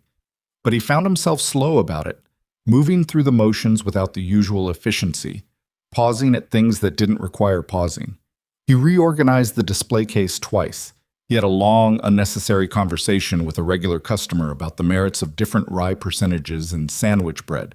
He swept the floor, then swept it again because the first pass hadn't been thorough. He was waiting for a call he'd told himself he wasn't waiting for. Joel had gone home at noon. The afternoon quiet settled into the shop the way it did when you were alone in a space you'd built with your hands, specific and close, the particular silence of a room that knew you. The ovens were cooling. The bread that hadn't sold sat in paper bags on the back shelf, tomorrow's staff meal and his own breakfast for the next few days. The smell of it was so familiar he mostly didn't smell it anymore, except on days like this when he was paying attention to things. His phone was on the counter, face up. He wasn't staring at it, but he knew where it was at all times, which amounted to the same thing. At 2:17 it rang. He picked it up before the second ring. Vivian's name on the screen. He answered. "Hey," he said. A pause, just a beat. Then her voice, and the first thing he registered was the texture of it. Not what it said, but what it carried. Something released rather than held. The quality of air after pressure drops. "I still have my job," she said. He exhaled. It was involuntary, a full breath out. "Okay." "It wasn't close," she said. "By the end it wasn't close, but the beginning was..." Another pause. "The beginning was something." "Tell me." She told him. He leaned against the counter and listened, and the story came out in the order it had happened rather than the cleaned-up version, which meant it had roughness in it. Places where the outcome had seemed genuinely uncertain, places where she'd had to make real-time decisions about what to say and how to say it. Miranda had opened with a prepared statement that was precise and well-built. 11 years of patience delivered in 15 minutes of measured language. Every claim technically defensible. The whole structure designed to create a picture of a CEO whose personal life had begun to compromise her professional clarity. "She didn't name you," Vivian said. She was careful about that. She said outside relationships and recent social patterns and questions about boundary management. The photograph from the event was in the supplementary materials she'd distributed beforehand. "Of course it was," Ethan said. 3 board members had clearly been prepared in advance. They asked questions that followed Miranda's framing too closely to be coincidental. For about 20 minutes, the room felt like it was going one direction. "But you spoke." "I spoke." A beat. "I said what you told me to say. The true thing, not the data thing." Another pause, and when she continued, her voice had a quality he hadn't heard in it before. Something like wonder, or its more restrained adult equivalent. "I said I made the decision about the acquisition before I had the regulatory data. I said it out loud, in the room, without hedging it. I said I looked at the numbers, and I looked at what the numbers weren't counting, and I made a call based on both. And I said the 400 people were part of my assessment, not because I'm sentimental, but because institutional knowledge and operational continuity are real costs that financial models systematically underprice. And I was right about that. And the regulatory discovery 3 months later confirmed it, but I would have made the same call without it. He said nothing. He could hear her breathing on the other end, steady and controlled. Miranda said I'd just admitted to prioritizing social considerations over fiduciary duty, Vivian continued. I said she'd just demonstrated she didn't understand what fiduciary duty actually meant when applied across a full risk horizon. A pause. That was a gamble, saying it that directly. Did it land? Thomas Reeves. He's been on the board 12 years. He's not close with Miranda. He's the kind of person who doesn't say much but watches everything. He asked me to walk through the acquisition analysis in detail. Not the regulatory part, the original analysis. The questions I asked that the deal team didn't, the assumptions I flagged, the specific projections I didn't trust, and why. And you had it, Ethan said. I had it. I've always had it. I just hadn't been presenting it as the point. A long exhale on her end. When I finished, Thomas said it was the most rigorous deal analysis he'd seen presented at a board level in 4 years, and he wanted to know why the deal team's version had diverged so significantly from my read. The room had shifted after that. 2 of the 3 board members who'd been following Miranda's lead had started asking different kinds of questions, not hostile, but genuinely curious. The questions of people who were reconsidering rather than confirming. Miranda had tried to redirect twice. The second time, Thomas Reeves had told her very quietly that she'd had her time and he'd like to hear the answer. Where does Miranda stand now? Ethan asked. There's going to be an internal review. Her distribution of selected information to media contacts is a board conduct matter. That part wasn't in my presentation. That came from my legal team, who'd been building the documentation separately. It came out in the Q&A. A pause. She didn't know we had it.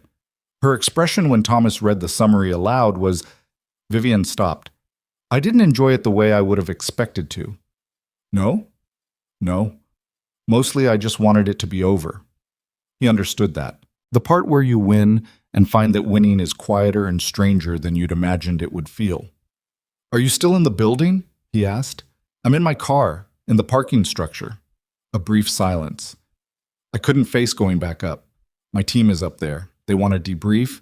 My communications director has approximately 40 things she needs to address before the day ends. I told them I needed 30 minutes. And you called me. I called you, she said. Yes. Neither of them said anything for a moment. He heard the faint sound of the parking structure around her. Ventilation. The distant movement of another vehicle. Thank you, she said. I didn't do anything. You said the true thing. Not me. You said the thing. And then I said it in the room. A pause. That's not nothing, Ethan. He thought about a sourdough loaf wrapped in paper, handed across a bakery counter. For after, win or lose. He thought about a woman sitting in a parking structure calling him before she called anyone else, the people whose job it was to be there. Go do your debrief, he said. Let your team help you. That's what they're there for. I know. And then, he paused. Come by Saturday morning, early. I want to show you something. A brief silence. What? The bakery before it's a bakery, he said, before the lights are all on and the customers come in. When it's just the work. He paused. I want you to see that. She was quiet for a moment. He could feel her deciding the way he'd felt it before. The weighing of it. Okay, she said. Okay, he agreed. He hung up and stood in his quiet shop and thought about what she'd said, the way she'd walked through it, not triumphant, not even particularly relieved, just honest about a thing that had gone right after a long time of it threatening to go wrong. He thought about the boardroom he'd never seen, the table he'd never sat at, the room full of people he didn't know, and Vivian standing up in the middle of it and saying the true thing out loud. He was proud of her. It surprised him how straightforwardly and completely he was proud of her. He finished closing the shop. He did it properly this time, moving through the routine with his full attention, every step in its right order.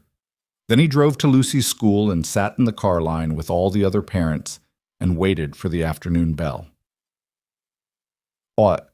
Lucy came out with her backpack hanging off one shoulder the wrong way, which was how she always wore it, and got into the car and said immediately, "The duck question." He looked at her in the rearview mirror. What? I asked my teacher the duck question, whether ducks get tired of being wet. The one you asked the flower delivery guy. Mrs. Calloway said they have waterproof feathers so the water doesn't actually get to their skin, so it's more like wearing a raincoat all the time, which might feel stuffy but probably not tiring. Huh. I said I still thought I would be tired of it. She settled back in her seat with the satisfaction of someone who has pursued an inquiry to its conclusion. Did Vivian's thing go okay? He glanced in the mirror again. Yeah, it went okay. Good. She looked out the window. Is she still your friend? Yes, he said. Is she more than your friend? He looked in the mirror again. She was watching him with the particular patient attention of a child who has learned that waiting is more effective than pushing. She might be becoming that, he said carefully. Early stages. Lucy nodded slowly. That's okay, she said. You've been careful for a long time. He didn't answer that because there wasn't an answer to it that wouldn't either confirm something he wasn't ready to confirm or deny something that wasn't quite deniable anymore. Dinosaurs tonight? He said. Yes, she said. The same one. I figured. Saturday arrived cold and clear, the kind of morning that felt like a held breath before winter fully committed to itself. Ethan was at the bakery by 4:30, as always, the ovens on, the first proofs already in progress, the dark still complete outside the windows when he heard the knock at the side door at 5:45. He opened it. Vivian was in a coat he didn't recognize, different from both the event and the sidewalk, something more casual, darker, practical in a way that suggested she'd thought about it. Her hair was loose, she had both hands in her pockets, and her breath made small clouds in the cold. I'm here, she said. You are, he agreed, and stepped back to let her in. She stood in the kitchen for a moment, taking it in. It was smaller back here than the front suggested. Compact, functional, every surface assigned a purpose. The smell concentrated and warm. 2 long tables, the big mixers, the proofing racks, the ovens running their quiet hum. Flour on everything. A handwritten schedule on the wall in his handwriting, smudged at one corner where he'd rested his hand. This is where it happens, she said. This is where it happens, he confirmed. He handed her an apron. You're not standing in my kitchen without an apron. She looked at it. Is this a requirement? It's a policy. She took it and tied it, slightly wrong, and he didn't correct it because it didn't matter, and also because she looked, in that moment, so genuinely human and unremarkable that he didn't want to introduce anything that would shift it. He put her to work. Not major work. He didn't hand her something that required years of practice, but the small, real tasks that made up a morning. Holding the bowl steady while he worked a dough. Brushing egg wash on the pastry shells with a concentration she applied to everything. Watching the timer on the rolls and telling him when it went off because his hands were covered in flour. She was not naturally skilled at it, and she didn't pretend to be. She asked questions when she didn't know something, short practical questions, and when he answered, she listened and adjusted. When she got the egg wash wrong on the first try, too heavy, pooling at the edges, she looked at it critically and said, That's wrong, isn't it? And he said, It'll be fine. And she said, Show me again. And he showed her again. He liked working alongside her. That was the thing he noted. Not with any drama, just as a simple fact. She occupied space sensibly, didn't crowd him, moved out of the way when he needed to move. She was comfortable with quiet, which he'd noticed in the messages, and confirmed in the office, and confirmed again now. The silence between them, not awkward, but just present, the way silence should be, carrying nothing. At some point, he'd lost precise track of time, which happened in the early hours when the work had its own rhythm. She said, without looking up from the pastry shells, I've been thinking about what you said, in the office, about being alone in this. Yeah? I think I've been alone in most things for a long time. She paused, still looking at her work. Not because there was no one, because I stopped making the space, I suppose. It became easier to operate independently, less risk. Less risk of what? She was quiet for a moment. Of needing someone and having them not be there. He understood that. He understood it in his bones, in the way that things you've lived become part of your structural understanding of how the world works. The way he'd understood, after Claire, that the specific risk of letting someone matter was that they could stop being there, and that nothing, no amount of preparation or practicality or ironed shirts actually protected you from that. "I know," he said. "I imagine you do." She finally looked up. "That's different from me knowing it, though. I know it as a strategy. You know it as something that actually happened." "Yeah," he said. "Different weight." "Does it—" She stopped, started again. "Does it get less heavy? Actually genuinely less. Not managed. Less." He thought about this honestly, because she was asking honestly, and she deserved an honest answer. "Some days," he said, "not reliably, but some days you go the whole day and it's not heavy at all. And then that starts to happen more often than not, and then you realize the measure has shifted without you noticing when." He paused. "It took a while, longer than I expected and shorter than I feared." She nodded slowly. She didn't say anything, but she returned to the pastry shells with something different in her expression. Not lighter exactly, but more settled, like she'd been carrying a question for a long time and had just set it down long enough to see its actual shape. Around 7, Lucy arrived. Ethan had forgotten to fully account for this, which was not entirely true. He'd known Lucy would need to come because Mrs. Okafor was at her sister's, and there wasn't another option, but he'd let himself not think about it directly, the way you don't think directly about two things meeting when you're not sure of the outcome. Lucy came through the front when he unlocked it for the pre-opening routine, backpack on as always, wearing the green jacket she'd had since last winter that was getting short in the arms. She stopped when she saw Vivian in the kitchen doorway, wearing the slightly wrong apron, holding a bowl. The two of them looked at each other. Lucy said, "You're Vivian." Vivian said, "You must be Lucy." "My dad described you," Lucy said. "Did he?" Vivian glanced at Ethan with something dry in it. "What did he say?" "That you're honest and you don't make things sound simpler than they are." Lucy considered her with the direct calibrating gaze of a child who has not yet learned to pretend she isn't evaluating you. "I think that's good." "I hope so," Vivian said. "Are you going to keep helping?" Lucy asked, meaning the baking. "If that's all right." Lucy dropped her backpack in the corner where she always dropped it, climbed onto the stool she used when she watched him work, and picked up the book she kept there for slow mornings. "It's okay with me," she said, opening the book with the authority of someone who has just rendered a decision and considers the matter settled. Ethan looked at Vivian, who was looking at Lucy with an expression he couldn't fully read. Something careful in it, respectful, the look of a person encountering something they recognize they don't know how to measure yet. "She grows on you," he said quietly. "I can already tell," Vivian said. They worked through the morning as the bakery opened, Vivian eventually moving to the front to sit at the table by the window because the kitchen was too small for 3 people once customers started arriving. She had her phone out but wasn't looking at it much. She was watching the shop. The way the regulars came in with their specific rhythms, Mrs. Patterson with her multigrain, the nurses from the clinic, the teenage boy with his 4-minute deliberation. She watched all of it with the particular attention of someone who spends most of their time in rooms where everything is managed and calibrated and has forgotten or never knew what an unmanaged room looks like.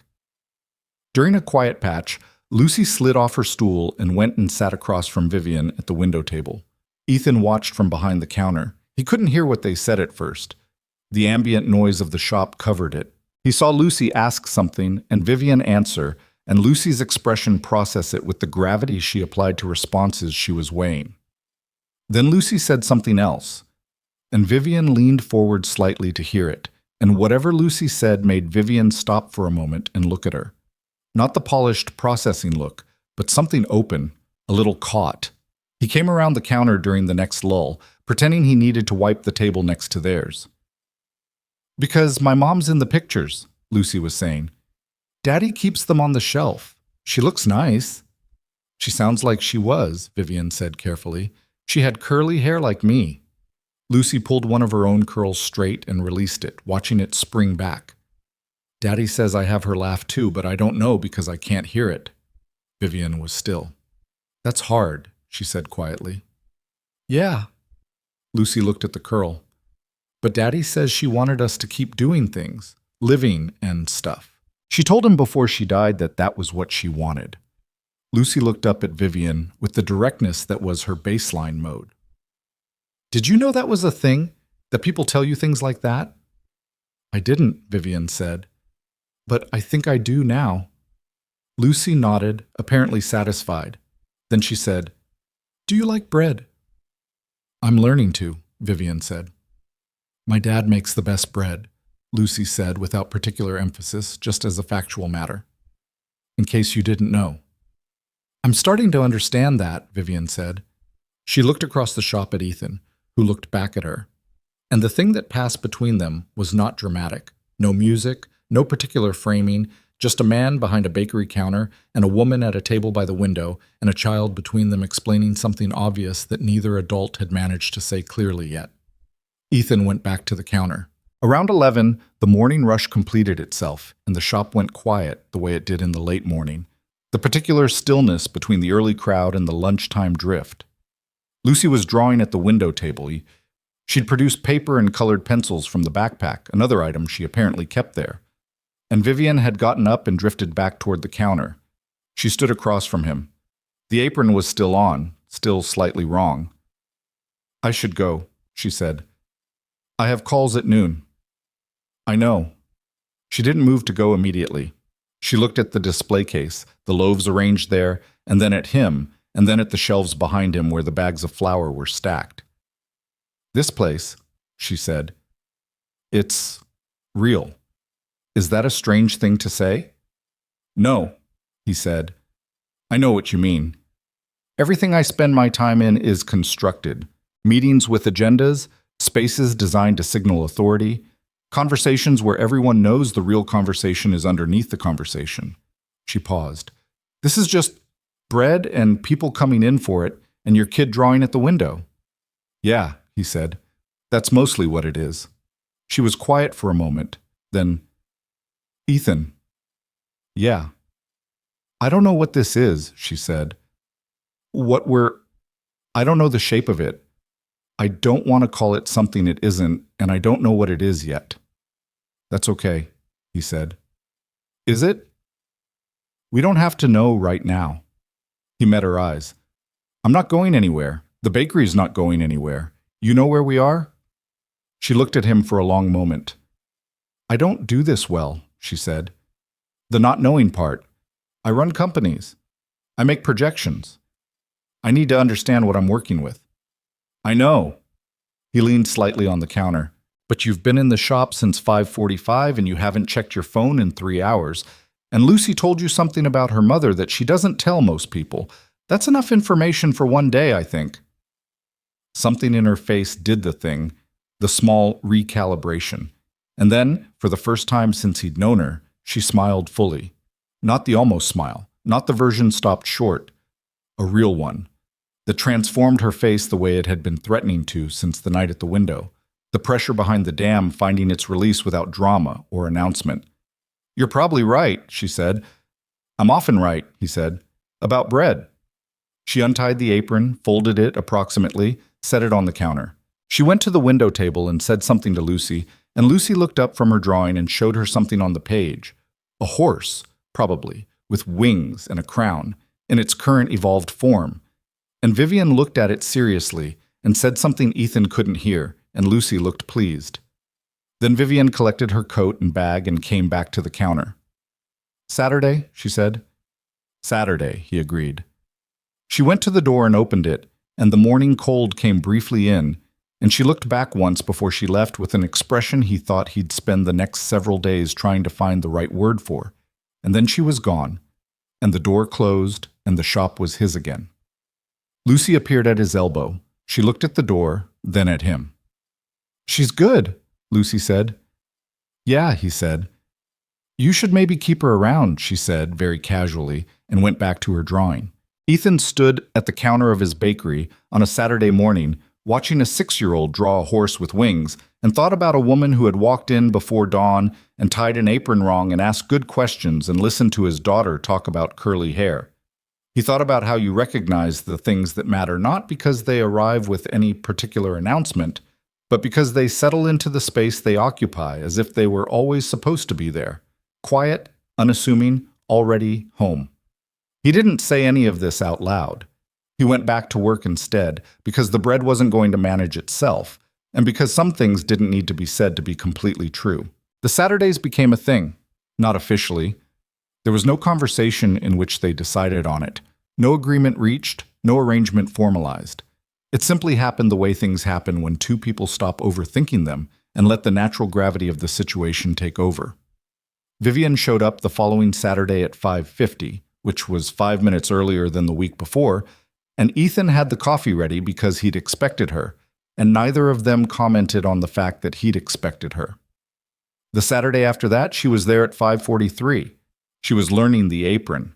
She still tied it slightly wrong.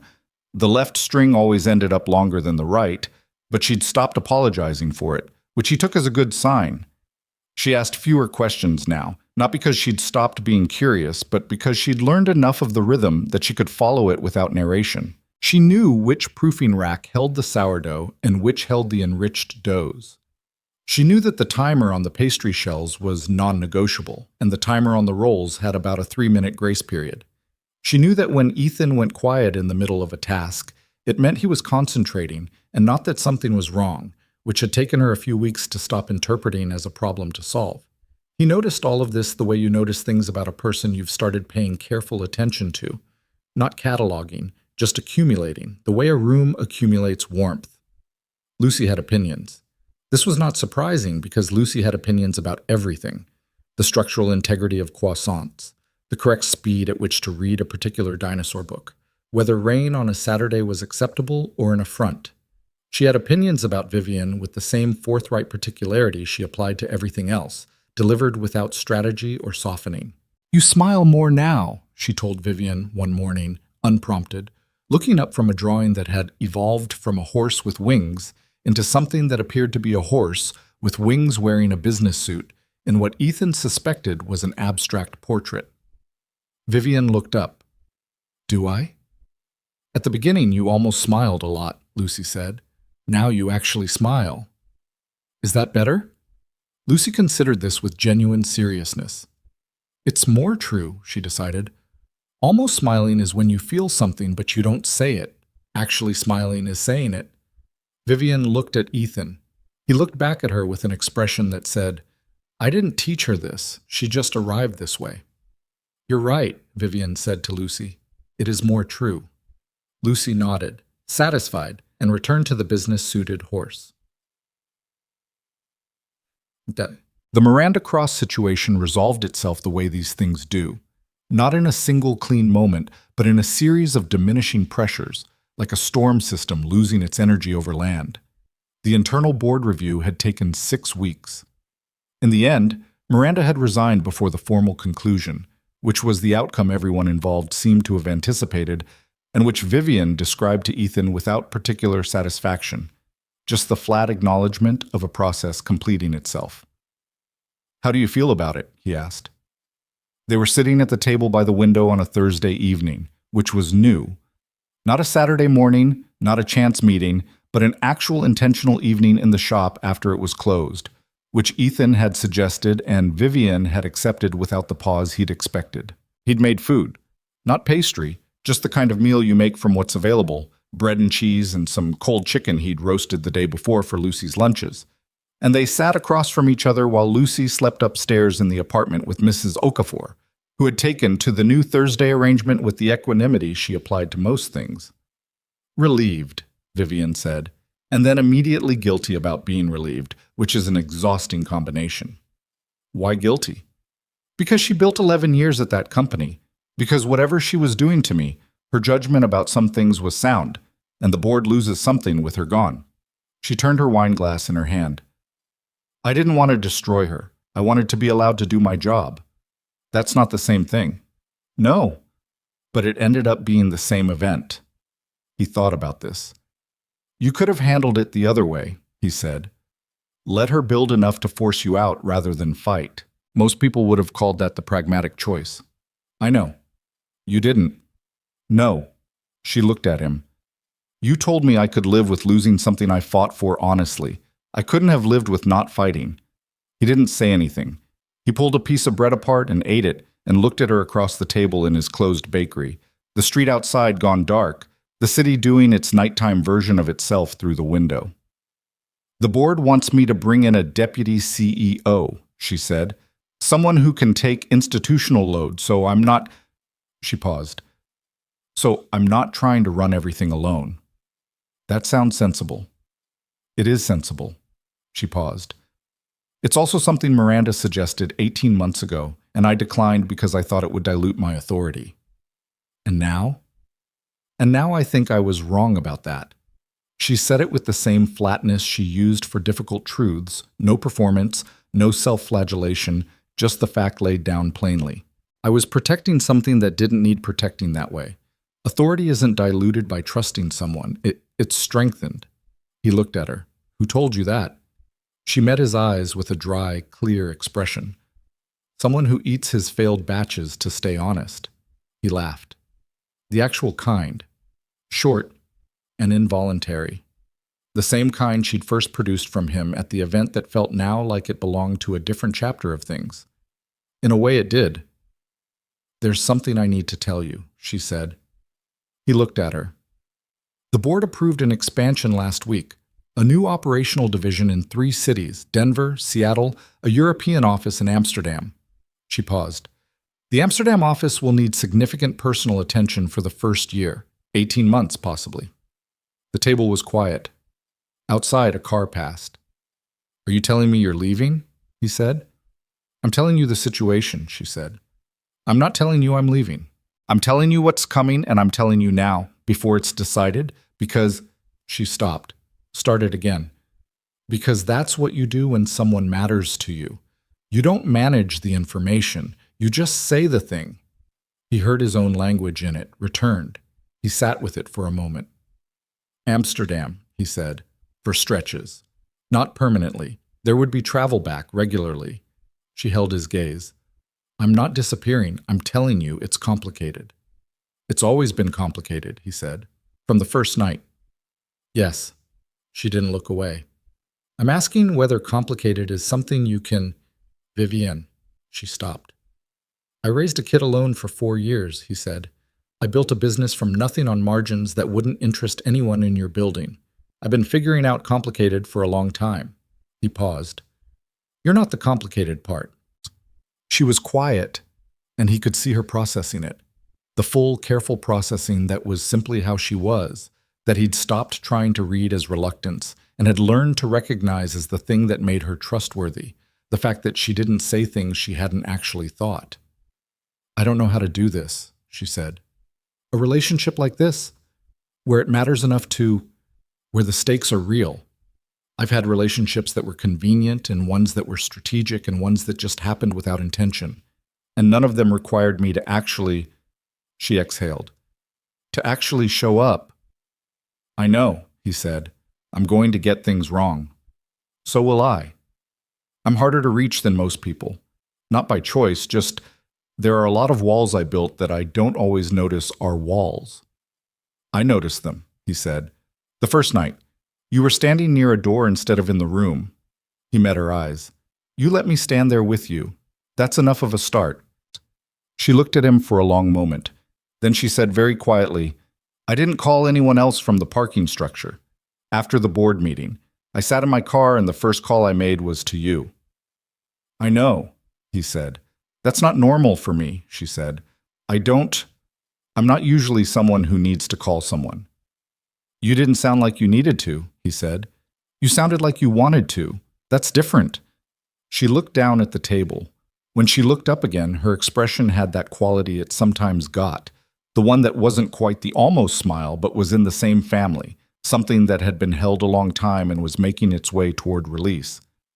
I'm going to Amsterdam, she said, and I'm going to come back, and I'm going to be in this city, and I'm going to walk into this bakery on Saturday mornings and tie the apron wrong, and you're going to not correct me, and Lucy is going to tell me things that I don't expect, and I'm going to need a minute to figure out how to answer. And it's going to be, she paused, real, not managed, real. Yeah, he said. That terrifies me. I know, he said. You came back every Saturday anyway. She looked at him. He looked at her. The bakery held them the way it held everything, without ceremony, without demanding anything, just the warm permanence of a room that had been built with intention and was good at being what it was. Okay, she said. Okay, he agreed. He told Lucy that evening after Vivian had gone. He'd been uncertain about how to do it, whether to wait, whether to frame it, whether to find the exactly right words. He was still working out the exactly right words when Lucy, who was supposed to be asleep, appeared in the kitchen doorway in her pajamas at 10:15, with her hair doing the thing it did when she'd been lying on it, and said, "Is she your girlfriend now?" He set down his glass of water. "It's 10:15. "I know. Is she?" He looked at his daughter in the doorway, 6 years old. Curly hair from her mother, eyes that missed nothing, a horse with wings in her drawing pad and a brain that had been asking the right questions since before she had the words for them. "We're figuring it out," he said. "But yes, in that direction." Lucy processed this with her characteristic gravity. Then she said, "I think that's right." "Yeah?" "She needs us," Lucy said. Not like needy. More like, you know how some plants need a specific kind of light? She appeared to be working this out as she spoke, which was how she worked most things out. "She's been in the wrong light." He looked at his daughter for a long moment. "When did you get so smart?" "I was always this smart," she said reasonably. "You just didn't ask me the right questions." She turned back toward the hallway. "Good night." "Good night," he said. Second drawer. "I know where the socks live," she said, without turning around. He sat at the kitchen table after she was gone and thought about what Lucy had said. The wrong light. He thought about Vivian at the event, standing near a door because she'd worked the room enough times to know nothing in it would surprise her. He thought about the parking structure, the 40-minute pause, probably.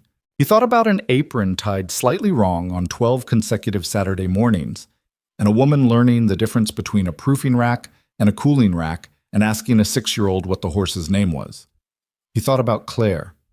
He did this without bracing for it now, which had taken a long time. The ability to think about her directly without the thought arriving like something you had to prepare for. She was there, in the space of his thinking, the way she'd always been. Not an absence exactly, more like a particular quality of light, something that had been present so long it was part of how he saw. He thought she would have liked Vivian, not easily.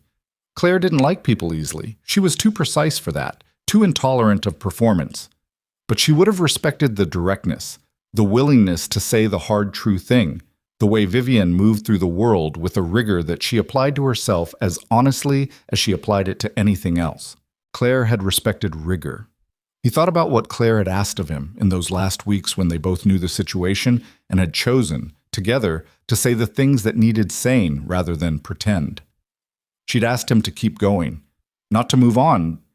She'd never said that because she was precise about language, but to keep going.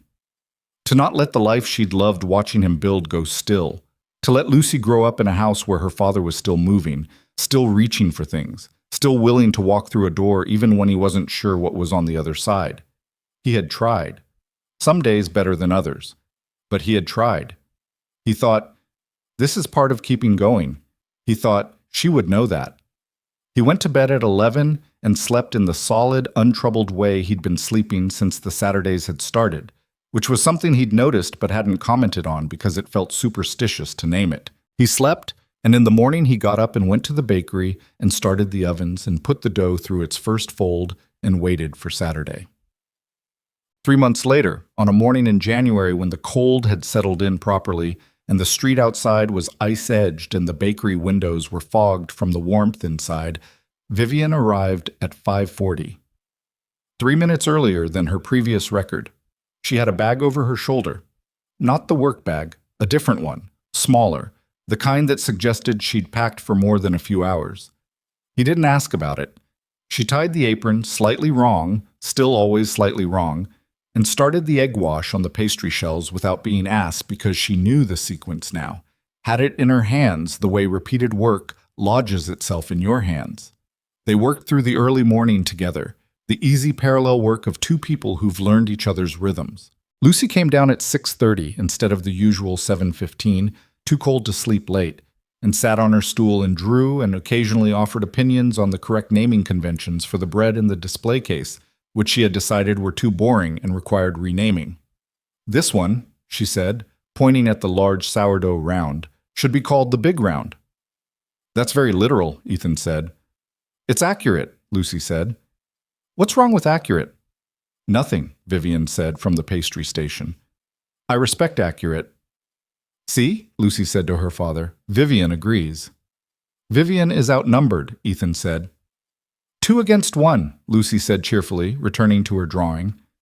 Vivian caught his eye across the kitchen with the full smile, the real one, the one that had come in fully after the almost smiles and had not retreated since. He looked at her. She looked at him. The moment was nothing. Flour on the counter, a 6-year-old renaming bread, the ovens running their steady warmth. And it was also, simply and completely, everything. At 8:30, during a lull between the early rush and the mid-morning drift, she came to the counter where he was restocking the display and said, "I got the timing on the Amsterdam assignment." He kept restocking. "When?" "March. First week of March." She paused. 8 weeks. He looked up. "It's 8 weeks," she said. "Not 18 months. The board and I restructured the timeline. The deputy CEO I'm bringing on, her name is Catherine. She's extraordinary. She'll carry the bulk of the operational setup. I'll go for intensive periods and return."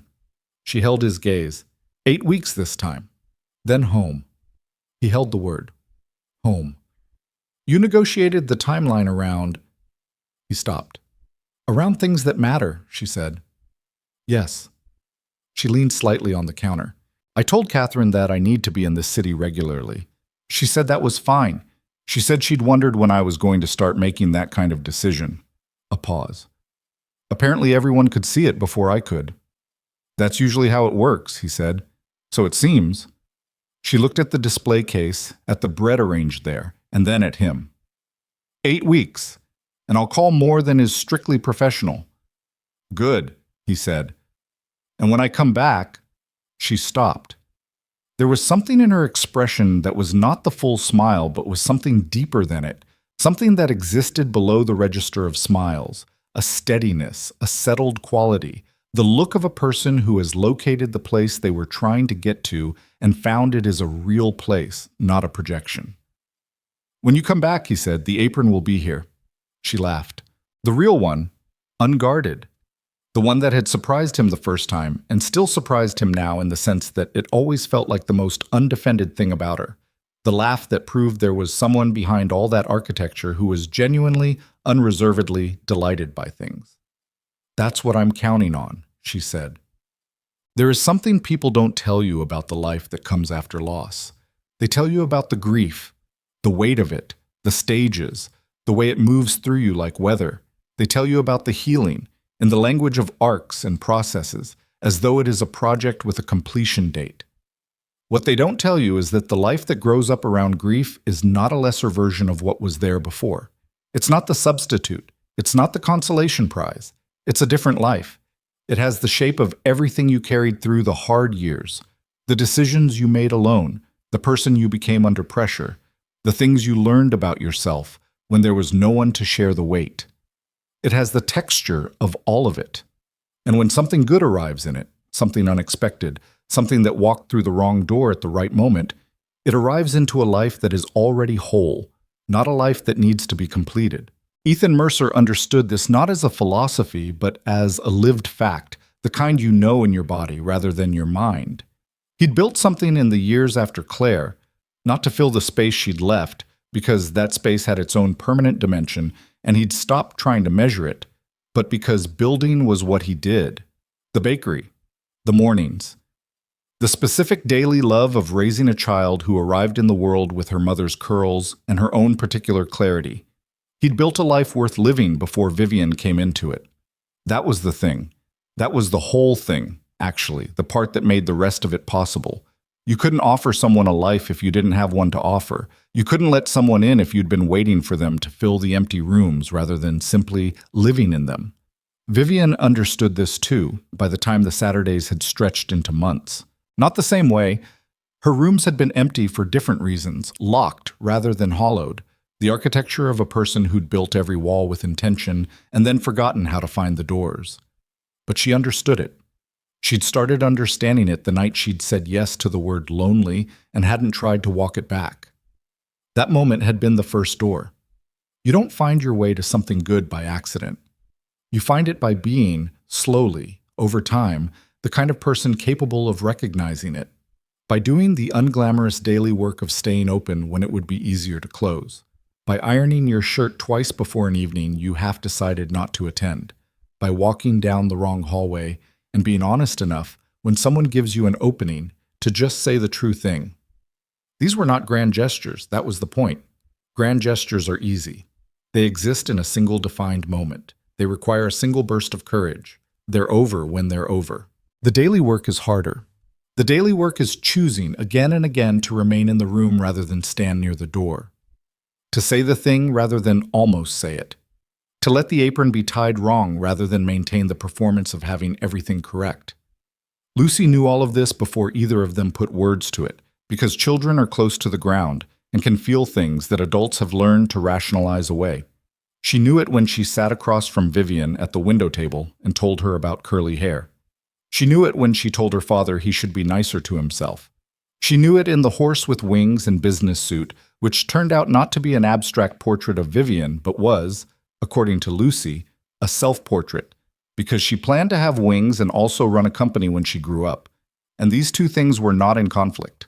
When Ethan tried to explain this to Vivian, Vivian was quiet for a moment and then said, "She's going to be extraordinary." "I know," he said. "It's going to be terrifying." "Already is," he agreed.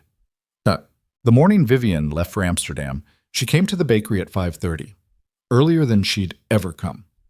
Earlier than she needed to, given that her car was picking her up at 9. She simply came because the bakery was where she came now, when she needed to be somewhere real, and the airport and the flight and the 8 weeks of Amsterdam ahead of her required, first, something real. Lucy was still asleep. Mrs. Okafor was in the apartment, settled in for the morning. Ethan had been up since 4, had the ovens going, had the sourdough on its last proof before the morning bake. He let Vivian in through the side door and handed her the coffee, and she stood in the kitchen in the early dark and drank it, and didn't say much. That was all right. He didn't need her to say much. He understood by now that her silence was not absence but presence.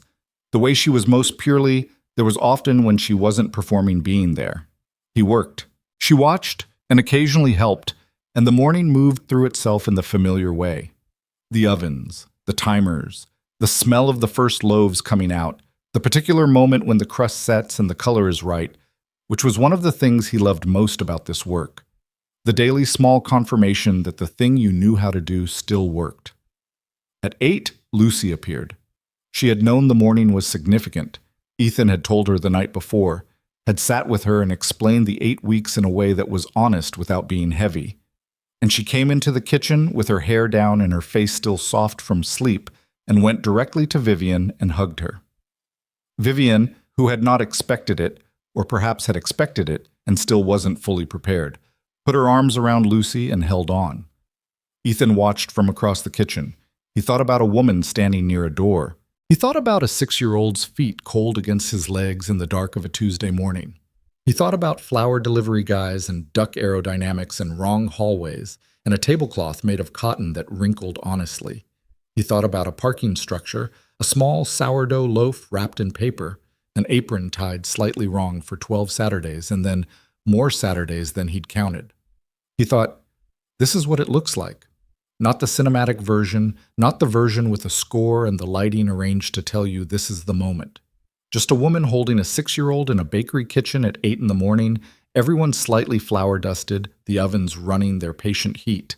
This is what it looks like. And it's enough, and it's more than enough. It's the whole thing. Lucy pulled back and looked at Vivian with the directness that was her permanent mode. 8 weeks, she said. 8 weeks, Vivian confirmed. and then back, and then back. Lucy considered this and appeared to accept it as a fair accounting. "Okay," she said, "I'm going to draw you something. For your office in Amsterdam." She turned toward her drawing corner. "It's going to be a horse." "With wings," Vivian said. "Obviously," said Lucy, already pulling out her pencils. Vivian turned to Ethan. He crossed the kitchen and stood in front of her, and she looked at him the way she'd been looking at him for months now, with the full weight of it, nothing withheld. 8 weeks, he said. 8 weeks, she agreed. "Call when you land." "I will." He took her face in his hands, gently, briefly, the way you hold something you're not worried about losing but want to feel the weight of anyway. And she reached up and put one hand over his, and they stood like that in the warm kitchen for a moment, flour on both of them, Lucy narrating the horse's wing structure from across the room. Then he let go. She straightened her coat. She went to collect the drawing Lucy was already pressing into her hands, a horse, wings wide, hovering over what appeared to be a city skyline, labeled in 6-year-old handwriting, "For Vivian Amsterdam, come back. Lucy." She looked at it for a long time. Then she folded it carefully and put it in the inside pocket of her coat, close. At the side door, she turned one last time. She looked at the kitchen, the ovens, the proofing racks, the flour on every surface, the handwritten schedule on the wall, Lucy already starting a second drawing at her stool. She looked at Ethan. "Thank you," she said, "for the wrong hallway." He almost smiled. Then he actually smiled. "Thank you for making me stay." She went out into the January morning, and the door closed, and the bakery was full of warmth and bread and a 6-year-old drawing horses. Later, months later, in the way that later always arrives before you fully register the distance traveled, Ethan would try to explain to Marcus what it had been, the whole thing, from the wrong hallway to here. Marcus, who deserved the explanation because he'd been there at the beginning with his worried face and his warnings about moving pieces, listened over bad coffee at the same diner with the unchanged menu. "So what is it?" Marcus said. "What's the thing you figured out?" Ethan thought about it. "Nothing I didn't already know," he said. "That's the thing. I already knew all of it. You show up, you say the true thing, you do the daily work even when it doesn't feel like it's adding up to anything. You let people in when they're worth letting in, and you trust yourself about which ones those are." He paused. "The only thing I'd add is, walk down the wrong hallway sometimes. Don't always go where you planned." Marcus looked at him. "That's a lot to get from a networking event you weren't supposed to be at." "I wasn't supposed to be at," Ethan agreed. "And here we are." Marcus drank his coffee and said nothing for a moment, which was his version of conceding the point. "She's good for you," he said finally. "Yeah," Ethan said. "Lucy likes her." "Lucy already has a business plan they're developing together," Ethan said. "Something about a horse-themed consultancy. I'm not fully across the details." Marcus looked at him with an expression that was about 12 different things at once, and then shook his head, and they finished their coffee, and the city continued outside the windows. That same week, early on a Thursday before the shop opened, Ethan stood behind his counter and looked at the space he'd built. The display case, the shelves, the worn wooden floor, the windows that faced the street where the dry cleaner and the record shop were coming awake for the morning. He looked at the handwritten schedule on the wall. He looked at Lucy's stool, empty right now, waiting for Saturday. He thought about a name on a small loaf wrapped in paper. He thought about how long it had taken him to understand that a name on a piece of paper was the whole argument, not what someone owned, not what they'd built or achieved or been called by the world, but the singular, irreducible fact of who they were, that you could give someone that you could look at them and see past every layer of construction and see this person, just this person, and say so. He thought about how few people did that for each other. How most people, most of the time, saw the version someone had built for public consumption, the version that was managed and careful and designed to make the right impression, and responded to that, and both people kept their real weight private, and the whole thing stayed at a careful distance because distance felt safer than the alternative. He thought that distance was not actually safer. Distance was just a different kind of loss, deferred. He thought about Lucy, who had never learned distance because she was 6 and hadn't been taught it yet, and who therefore walked through the world asking real questions and getting real answers and drawing horses with wings, because why wouldn't you? Why would you draw a horse without wings if you could give it wings? Why settle for the version of the thing that can't fly? He thought, she's right. She's always right. He turned the sign on the door from closed to open. The morning came in. It came in the way mornings do in a small bakery in a neighborhood that is not famous for anything, not written about in food magazines, not on anyone's list of significant addresses.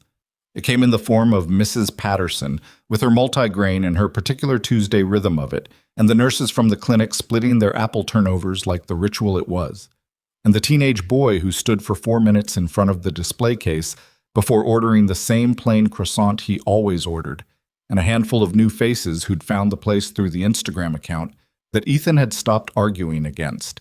It came in as ordinary as everything that matters always is. Ethan worked behind his counter and made change and wrapped bread in paper and answered questions about the sourdough with the patience of someone who'd answered them 1,000 times and still meant every word, because it mattered to get it right, because the thing deserved to be understood. On the shelf behind him, the photographs were where they had always been. Claire in the frame he'd chosen, her curly hair, her particular smile, the one she'd had when she was being honest about something she found funny. He'd put it there 4 years ago, and it had stayed there, part of the room, part of how the room knew itself. He didn't take it down. He was never going to take it down. That was not how any of this worked, not how love worked, not how loss worked, not how the life that grows up around both of them works. She was there. She was always going to be there. That was the truth, and it coexisted with every other truth, and none of them canceled each other out. He had learned that love was not a finite resource, that you could carry someone who was gone and still open your hands to someone who was here, that the capacity to love did not diminish with use. It expanded, stretched by what it had already survived, made larger by loss rather than smaller. He thought that was perhaps the most important thing. The thing he would have told himself if he could go back to the man standing in front of a bathroom mirror, ironing a shirt twice, wondering why he was bothering. Bother, he would have said. It matters that you bother.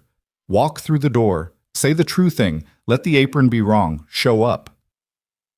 8 weeks later, on a Saturday morning before the city was fully awake, there was a knock at the side door of a bakery in Creston District, between a dry cleaner and a record shop, on a street that was nothing special, and also, like most streets that hold the ordinary weight of people's actual lives, entirely worth existing on. Ethan opened the door. Vivian was standing in the cold with a bag over her shoulder and her hair loose and her breath making small clouds in the January air.